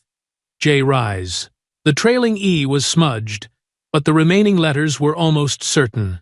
Rise? Thalia whispered. What is that? She leaned back in her chair, eyes fixed on the faint sequence of letters, as if trying to summon a long-forgotten memory from somewhere in her past. Right then, the room's phone vibrated sharply, the ringtone slicing through the stillness. The incoming number was unknown, not tied to any internal network or stored contact she had ever used. Thalia studied it for a few seconds, then answered, Thalia, Morgan. A deep male voice came through, each vowel stretched as if filtered. You are walking into territory you cannot imagine. Thalia straightened, eyes turning toward the window. Who are you? Consider me the only person who doesn't want you dead before you find the truth. The voice replied, oddly calm. The man who broke into your apartment 6 minutes ago is something you do not want to face in a dark room. And he does not work alone. Is that? Unquote. Thalia stayed silent a few beats, analyzing the tone and frequency of the voice. She had heard every type of voice in the military, and in interagency operations, this one wasn't panicked, impulsive, or careless. This was someone with discipline, with control, and with deep knowledge of the war she was stepping into. How much do you know about them? She asked. Enough to know Garrett Rowe wasn't the only pawn, and enough to know the video you just watched didn't fall into your hands by accident. His voice lowered, carrying a hint of implication. They're cleaning house. Thalia scanned the ransacked room again. You called? To threaten me? No, the man replied. To give you a chance to stay alive. You need to leave the apartment right now. If you don't, they'll return, and next time, they won't leave a message. Thalia walked toward the door, gripping the phone tightly. What is your name? A long pause stretched out. Then, the voice answered slowly. My name matters less than this. When you think about the sequence R-I-S-E, remember, it is not a word. It is an acronym, and it is the only thing they fear. Thalia's fist tightened. What does R-I-S-E stand for? The man spoke the final sentence in a whisper, so thin the wind outside couldn't have carried it. It is the reason Marcus Morgan had to die. Then, the call ended. Thalia remained in the darkened room, the streetlight outside casting a long split shadow across the floor. Below, the hum of a car engine rumbled steadily, slowly, as if the vehicle was waiting for someone to come downstairs. The air was still, tense, like the moment before a storm breaks. Thalia turned on every light in the apartment, as if trying to chase away the remnants of darkness still clinging to the room after the earlier break-in. The light fell across the papers scattered on the floor, creating a chaotic pattern of bright and dim patches. She set the laptop on the desk and sat down, opening Vega's USB like someone returning to a battlefield she had escaped less than an hour ago. The symbol of 3 slashes appearing on the screen made her heart beat 1 notch faster. She studied the symbol carefully. 3 simple diagonal lines, sharp like blade cuts, not belonging to any encryption system used by the military, the FBI, or Homeland Security. In all her years at the Department of Defense, Thalia had never once seen an agency use something so primitive. Internal codes always had structure. This looked more like a signature, something one had to already understand to recognize. Thalia opened the file metadata. A faint line appeared, GPS coordinates embedded in the metadata, making her narrow her eyes. This was not random. The coordinates pointed directly to the Glenwood Police Department headquarters, where Marcus's case had been hastily closed 17 years earlier. A chill moved down her spine. Someone had sent a signal from inside the system. She scrolled further. A block of encrypted text appeared. Thalia ran it through a military decryption interface, the same kind she had used for classified reports during overseas operations. Within seconds, the words emerged clearly. "He is not the only one. Check I.A. Graves' file." The sentence was short, but carried a submerged hostility beneath the information. Someone knew about Graves. Someone had tried to warn others 7 years ago. Thalia leaned back in her chair and exhaled a heavy breath. "Graves," she repeated, as if testing the weight of the name in the air. When Vega first mentioned him, she had smelled something wrong.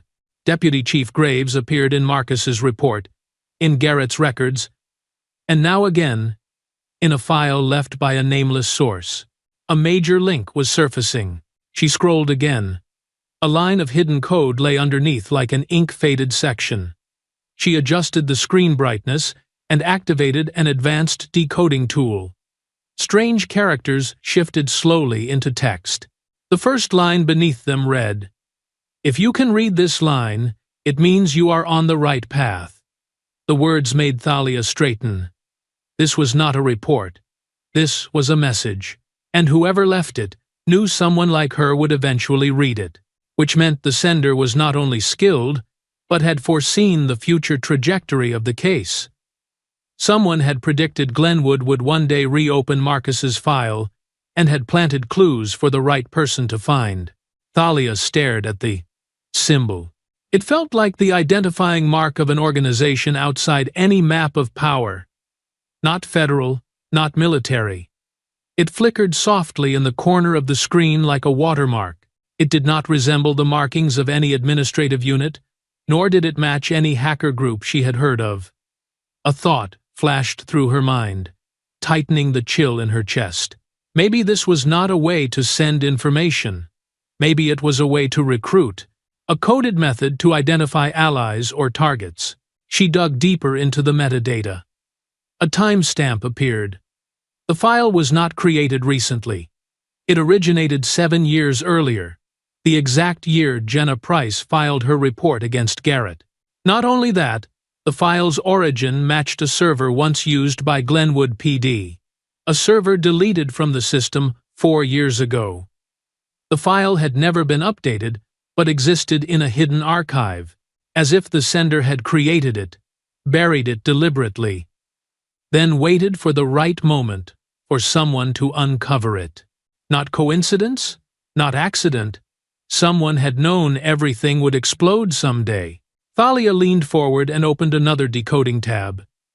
She scanned the entire file with a handwriting analysis algorithm. A strange pattern appeared when magnified. The 3 slashes, repeated beneath each page like a hidden signature. This time, the slashes were not perfectly straight. Each tail dipped slightly, as if carved quickly with a knife into wood. "No agency does this," she murmured, almost to confirm it to herself. The more she looked, the more she knew this symbol did not belong to the world of administrative reports. It belonged to people who did not want to be known. She reopened the GPS marker. The coordinates pointed to a specific room inside Glenwood PD. The Internal Records Archive. A hidden note beside it contained another sequence of symbols. She decoded it. Inside the translated layer was a single sentence. "This door has 2 locks. You have only opened one." Thalia closed her eyes briefly to reassemble the pieces. Everything pointed back to Graves. Marcus's case had been closed too fast. Garrett had been protected for years. IA had buried every report. And now, a nameless figure from 7 years ago had left a message guiding her directly into this path.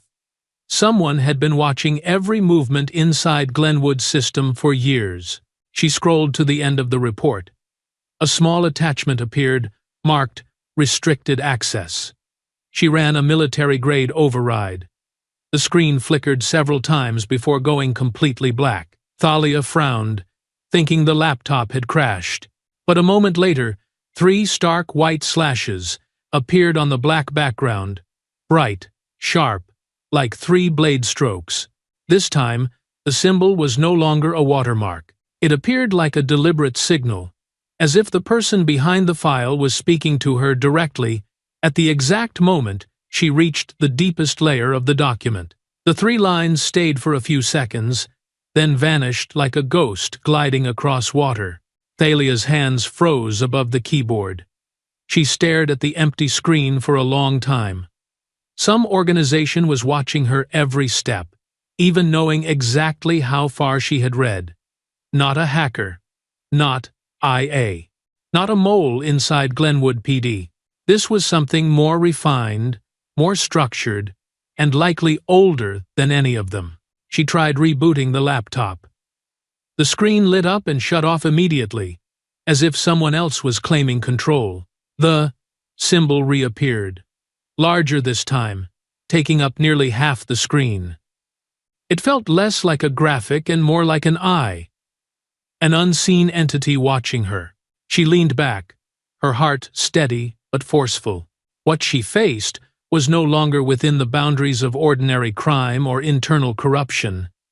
This was another layer, entirely one that might have existed behind Marcus's death, not for 1 year or 2, but for many more. The laptop shut off completely. The apartment returned to the warm yellow light of the ceiling lamp.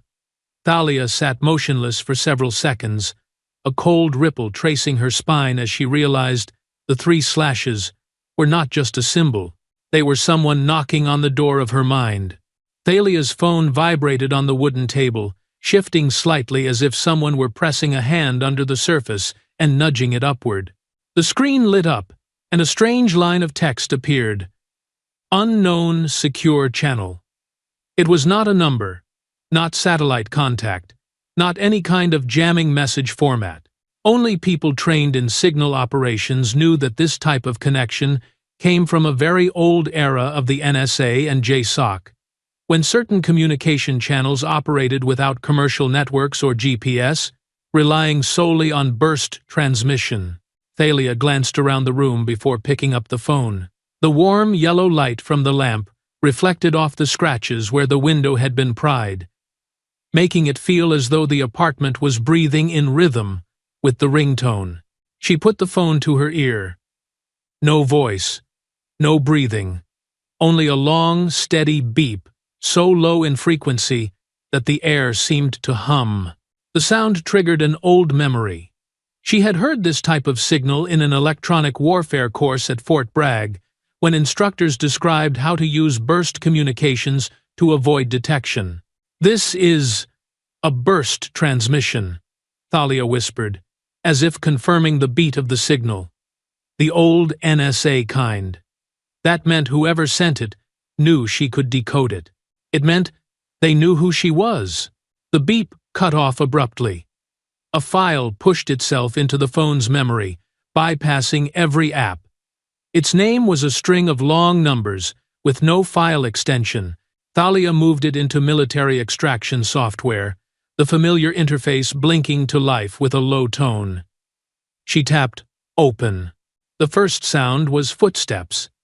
Not on wooden flooring, but the harsh, echoing clap of someone running across cement in a long hallway. Breathing fractured the rhythm, ragged, tight, like lungs struggling under pressure. Thalia tilted her head, listening for underlying patterns, and heard faint radio interference behind it. Then, a man's voice emerged breathless, whispering as if afraid another microphone was also recording him. Marcus wasn't the only one. The voice shook, hoarse with panic, yet urgent to the point of breaking. Garrett was just a pawn. Thalia narrowed her eyes. Someone who knew things, or someone who had once been inside the system, was sending a final message before being cut off. The footsteps in the file quickened. Then a metallic slam echoed, as if he collided with a steel door. Heavy breathing followed, tangled with the sharp crash of glass shattering. The man's voice fought through the chaos. If you hear this, find the word Rise. Find. The sentence was severed mid-word, not by the file ending, but as if the microphone had been ripped away, or the man had been dragged backward from wherever he was transmitting. The recording fell into silence for several seconds, but it was not a flat silence. Thalia caught a faint trembling underneath, like someone had masked part of the sound with a thin layer of static. She stepped back half a pace, gripping the phone tightly. "Someone tried to reach me," she murmured, "and someone blocked them." A strange chill crawled up her spine. The man was not Garrett. The voice was entirely different. Not Vega. Not anyone from Glenwood PD. This was someone operating somewhere she could not see, possibly within the network or close to it. Thalia sat on the edge of the bed and replayed the file. She rewound to the ending, increased the volume. The same thin static lay over it like a veil. Then the man's final strained breath. But as she zoomed in further, tuning the frequency, she heard a second layer, a sound so faint that most listeners would never catch it. A whisper. Not from the fleeing man. This voice was low, deep, precise in every syllable, and completely devoid of fear. It was calm to the point of being chilling. "You are being watched." The tone did not resemble a warning, more like someone stating a fact. Thalia stood abruptly, her breathing slow but deliberate. She powered off the phone, set it on the table, and scanned the room like a soldier stepping into a glacier field. The shadows seemed thicker. The window was shut, yet the curtain swayed faintly, as if wind were pushing through a seam that did not exist. The lamp cast her silhouette onto the ceiling long, stretched like a second figure standing beside her. Every instinct inside her sharpened. Not the vague fear of an unknown threat, but the awareness of someone who had once faced a sniper's scope. Someone was watching from very close, but not through the apartment's cameras. This was a kind of surveillance through signals, through electromagnetic shifts, through things ordinary people never felt. She opened her laptop and revisited the USB file. The 3 slashes pulsed, as if syncing themselves with the phone's signal. The symbol brightened, then dimmed, repeating in a rhythm that resembled a heartbeat.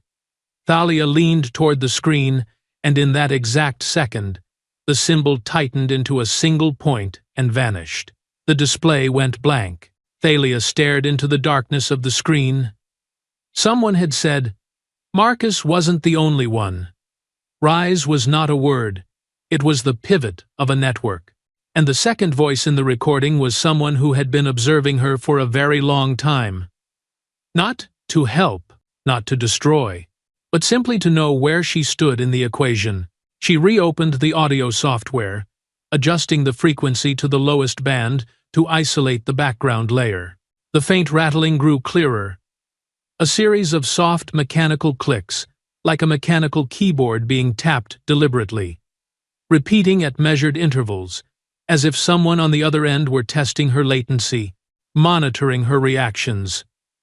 The data was not static, it was alive. The room suddenly felt too small. Thalia stood, walked to the door, and checked the lock again to ensure no one could come in while she analyzed the signal.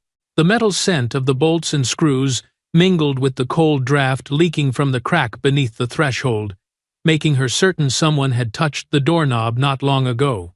Back at the table, she reopened the file. The silence in the room was so profound, she could hear the hum of electrical wiring in the walls. The final seconds of the recording played again like water flowing backward, and this time, the phrase, "You are being watched," rang clearer. Not only was there a second voice, there was also faint background noise, like distant footsteps. The steady thump of boots moving toward the microphone. Thalia tightened her grip on the table's edge. There wasn't just one person in that room. Her voice dropped. At least 2 people, one trying to send the message, the other whispering deliberately. So which side did that whisper belong to? Enemy or ally? She had no answer. Only the certainty that the second voice knew exactly where she was. Knew she had decoded the file, and knew she was listening at that very moment. This was no longer one-way communication. This was surveillance. As she bent down to replay the final segment once more, her phone lit up without being touched. No ringtone, No call alert, just one sentence on a black screen. Don't look behind you. In that instant, the room fell so silent she could hear her own breath, and the unmistakable sensation that something had just moved directly behind her. Thalia opened her laptop, plugged the power cord back in, then accessed the traffic camera system Vega had mentioned, the one that should have captured the moment Jenna was hit. The list of cameras appeared in a long column, but every single one displayed the same status: under maintenance. Each camera showed the maintenance start time as the exact moment Jenna was struck. Not 1 second earlier, not 1 second later. The precision was so absolute, it made a cold pressure settle in her chest. She leaned closer to the screen and clicked on a random camera from the stretch of road where Jenna's crash occurred. The interface only showed a foggy gray screen with a small frame of text. Video temporarily unavailable. A normal city system could not maintain an entire row of cameras at the same time. This wasn't a technical glitch. This was manipulation coordinated, intentional, executed from a much higher tier of control. Thalia opened the access log to see who had tampered with the system. The timeline was blank, completely clean, without a single command entry. No signs of login, edits, or deletion. That was far more terrifying, because only people with city-level admin authority could interfere without leaving a trace, which meant the person watching her didn't just know she was investigating, they had access to data layers even Glenwood PD couldn't touch. Thalia changed direction. She entered the hospital system where Jenna was being treated and attempted to access her medical file. She expected to find vitals, CT reports, or blood results, but when the window appeared, all the data was gone. The file was scrubbed clean to an absurd degree. Even Jenna Price's name didn't appear in the list of patients admitted that day. Thalia frowned and typed Jenna's name again slower, in case the system was filtering incorrectly. Still, nothing. No file. No patient ID. No admission log. Nothing proving Jenna had ever been taken to Glenwood Memorial Hospital. This is city-level admin power, Thalia whispered. Maybe even higher. No doctor or nurse had the authority to wipe an entire medical record. This could only be someone within centralized coordination or a force with authority beyond the hospital entirely. Just as she prepared to recheck the internal network, a small notification slid into the corner of the screen. It appeared without sound, like a message delivered from the dark. Unauthorized access detected. She hadn't even done anything yet. Someone had already noticed she was tracing them. A line of code streaked across the screen so fast the human eye couldn't follow. Feeling the system watching her back made Thalia jump from her seat. She yanked the network cable out, flipped the hardware Wi-Fi switch off, then removed the battery entirely. The screen should have shut off immediately. Instead, it stayed lit for 5 more seconds, as if someone was fighting to keep control.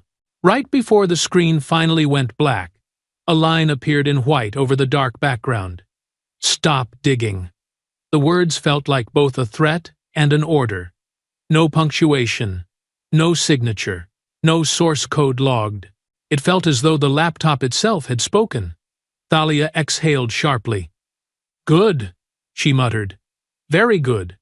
This wasn't a childish scare tactic. This was a message from someone capable of blocking a city-level system, erasing hospital files, taking over traffic cameras, and hacking her device without leaving a mark. A force like that did not belong to Glenwood PD. And it certainly wasn't someone like Garrett. She stepped out onto the balcony, driven by the instinct to confirm she was still being watched. The night sky smelled of rain, wind scraping against the metal roofs with a thin whistle. Below, the street was nearly deserted, but what stopped Thalia cold was the gray pickup truck parked across the road. The same truck from before. No license plate, no headlights. The windshield blacked out like a small void. But this time, she could see faint light inside the cabin blue glow from a laptop screen. That glow cast itself over a hand resting on the keyboard. The fingers moved subtly, tapping commands. She recognized the motion instantly. This was the posture of someone fluent in command line input, not a casual computer user. Thalia squinted, trying to see through the tinted glass. But there was no face. Only the hand. A slender hand. Not one hardened by weapons training, yet incredibly swift. It moved like someone who didn't need to look at the screen to know what they were typing, someone controlling something in real time. A cold ripple ran along her spine. The person in that truck wasn't just watching, they were accessing the same systems she had just touched. Their presence wasn't physical surveillance anymore. It was a statement. Wherever you look, we look too. Thalia tightened her grip on the balcony railing. Down on the street, wind snapped the edges of her jacket, but the truck didn't move. It sat still, a silent shadow. She didn't know whether the person inside was acting alone or was one node of a much larger network. But clearly, they knew she had received the audio file's signal. They knew she was checking the cameras. They knew she was probing the hospital. She stepped back from the balcony and returned inside. Everything made sense now. The man in the recording had said, Marcus wasn't the only one. Garrett was only a pawn. Graves was the one accused of burying evidence. Rise was the code left in a file from 7 years ago. And now, the person with city-level access, the one erasing evidence, was sitting down below, looking at the very room she was standing in. Thalia returned to the laptop and powered it on using the spare battery. She didn't connect it to the network. Offline mode let her analyze the audio file without worrying about someone watching her in real time. But as soon as the screen lit up, a message popped up automatically, as though it had been waiting inside the machine itself. You're late. No one could send a message to an offline device, which meant the intruder had planted code inside the file before she unplugged the USB code that activated the moment the laptop restarted. Thalia opened the source code analysis tab, but the script erased itself the instant she touched it. The message vanished, like it had never existed. She shot to her feet, pulse tightening in her chest. Stepping to the doorway, she looked back down at the street. The truck cabin was now pitch black. The screen glow was gone. The hand had disappeared. It felt as though the person had slipped away in the second she blinked. But before she could step back inside, her phone began to ring. Not the encrypted vibration, not the signal burst tone. A real ringtone, a normal network call, yet the caller ID was fully masked. On the screen were only 2 words, private number. Thalia stared at it slowly, feeling the pressure in her chest coil even tighter. They were no longer using military signals. No burst transmission. No files. No hacks. This time, they wanted to speak directly, as if all the indirect games were over. She raised her hand, hesitated for 1 heartbeat, then pressed answer. Thalia held the phone close to her ear and stepped into the middle of the dark room, where moonlight slipped through the window gap and spilled across the cold tile floor. The smell of dust and damp from the old apartment blended with the sound of wind slipping through the frame, making the scene feel like an abandoned interrogation chamber. She inhaled slowly, trying to steady her voice, even though her heart was pounding heavy like a war drum. "Who is this?" she said short, but carrying both caution and challenge. A man's voice answered, fully modulated, low in tone, and so, even it sounded machine-generated. "General Morgan, you finally decided to listen." The sound slid through the speaker, without echo, but cold enough to make the room feel like it shrank into a small metal box. Hearing her rank, Thalia tightened her grip on the phone until her knuckles whitened, every muscle coiling as if ready to strike. "Do not call me by that rank," she replied, her voice dropping noticeably. The voice did not change its tone, as if the response had been programmed ahead of time. "Not important. What matters is that you are touching the deepest layer of a contaminated lake." Each word landed with measured weight, without tremor, without emotion, only the chill of someone who knew far too much and no longer felt fear. Thalia frowned, circling the room as if checking whether anyone was listening in. But she knew this call didn't need physical eavesdropping. The man was speaking from somewhere she couldn't trace. She asked directly, without detours, "What do you know about Marcus?" The question left her mouth lightly, but carried the weight of compressed fire. There was a thin but distinct silence on the other end, as if he was evaluating or verifying whether she was ready for what she was about to hear. "I know everything," the voice finally said, quieter now but sharp as a blade. "I know that boy wasn't the only victim. And I know you are very close to a name." Thalia stopped walking. She stood still in the center of the room. Wind from the balcony stirred the curtain, making shifting blade-like shadows dance across the wall. "What name?" she asked, each syllable crisp, calm, cold. She could hear her own faint breathing, but on the other end, there wasn't a single breath. It felt like talking to a shadow. The man answered immediately, without hesitation. "The name they do not ever want you to find. R-I-S-E. The letters struck like a mark hit precisely on a blind spot.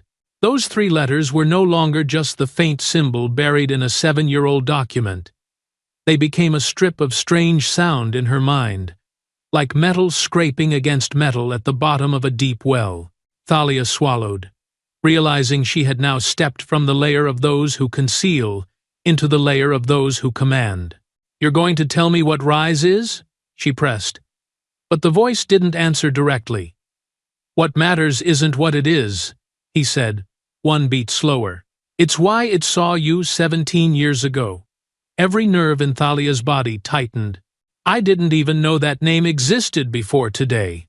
Her eyes moved across the room to the hacked laptop, the strange USB under the table, and the gray pickup truck that had vanished after shadowing her for days.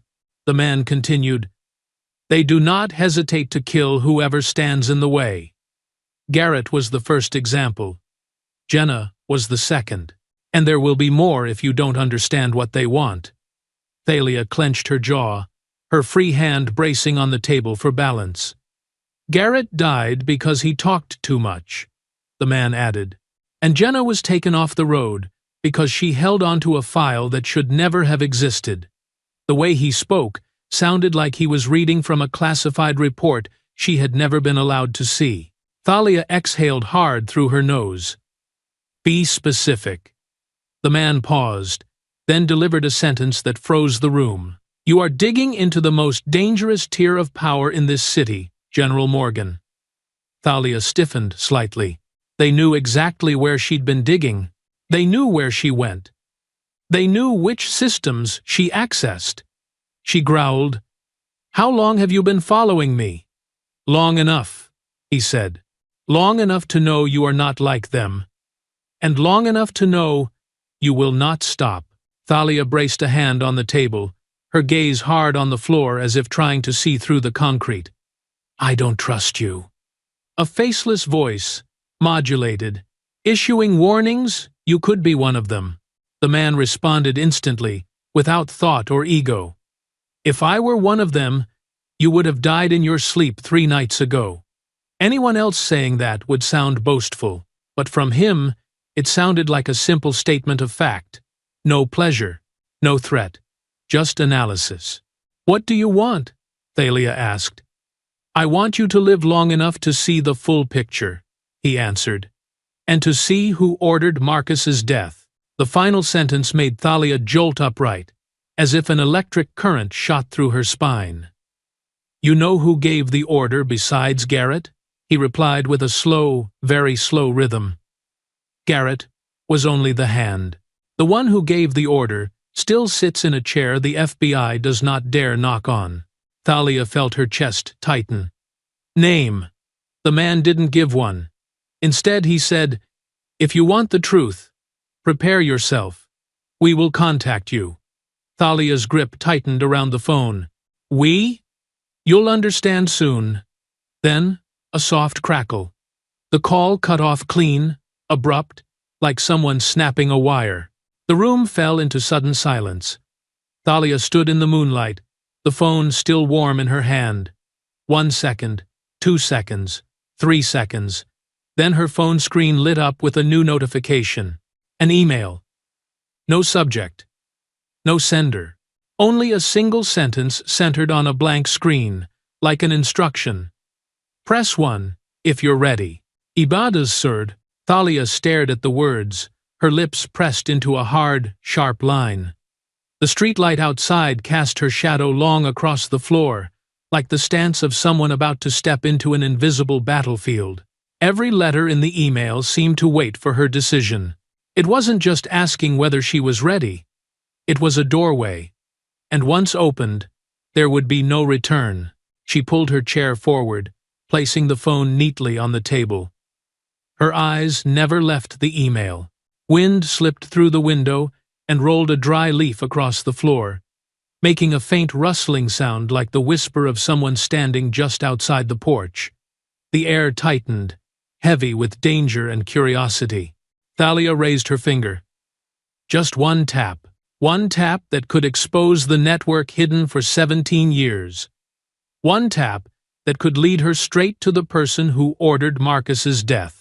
The room sank into the pale, bluish glow cast from the laptop screen, reflecting across Thalia's face like a half-shadow, half-light mask.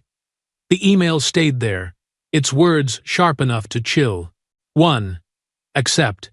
0. Decline.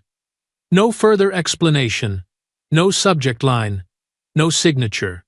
Only a choice bare, stark, and sharp as the dividing line of a new battlefield. Thalia placed her hand along the edge of the table, her breathing slowing as if she were standing before the entrance of a classified underground bunker. Outside, the night suddenly felt unnaturally still, as though all of Glenwood was holding its breath to see what she would do.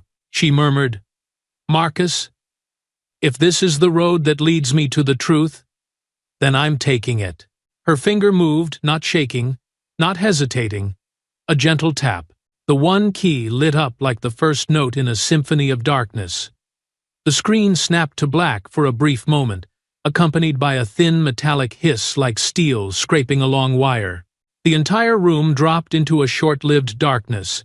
Then light returned with the 3 slashes, appearing at the center of the screen, sharp as 3 cuts.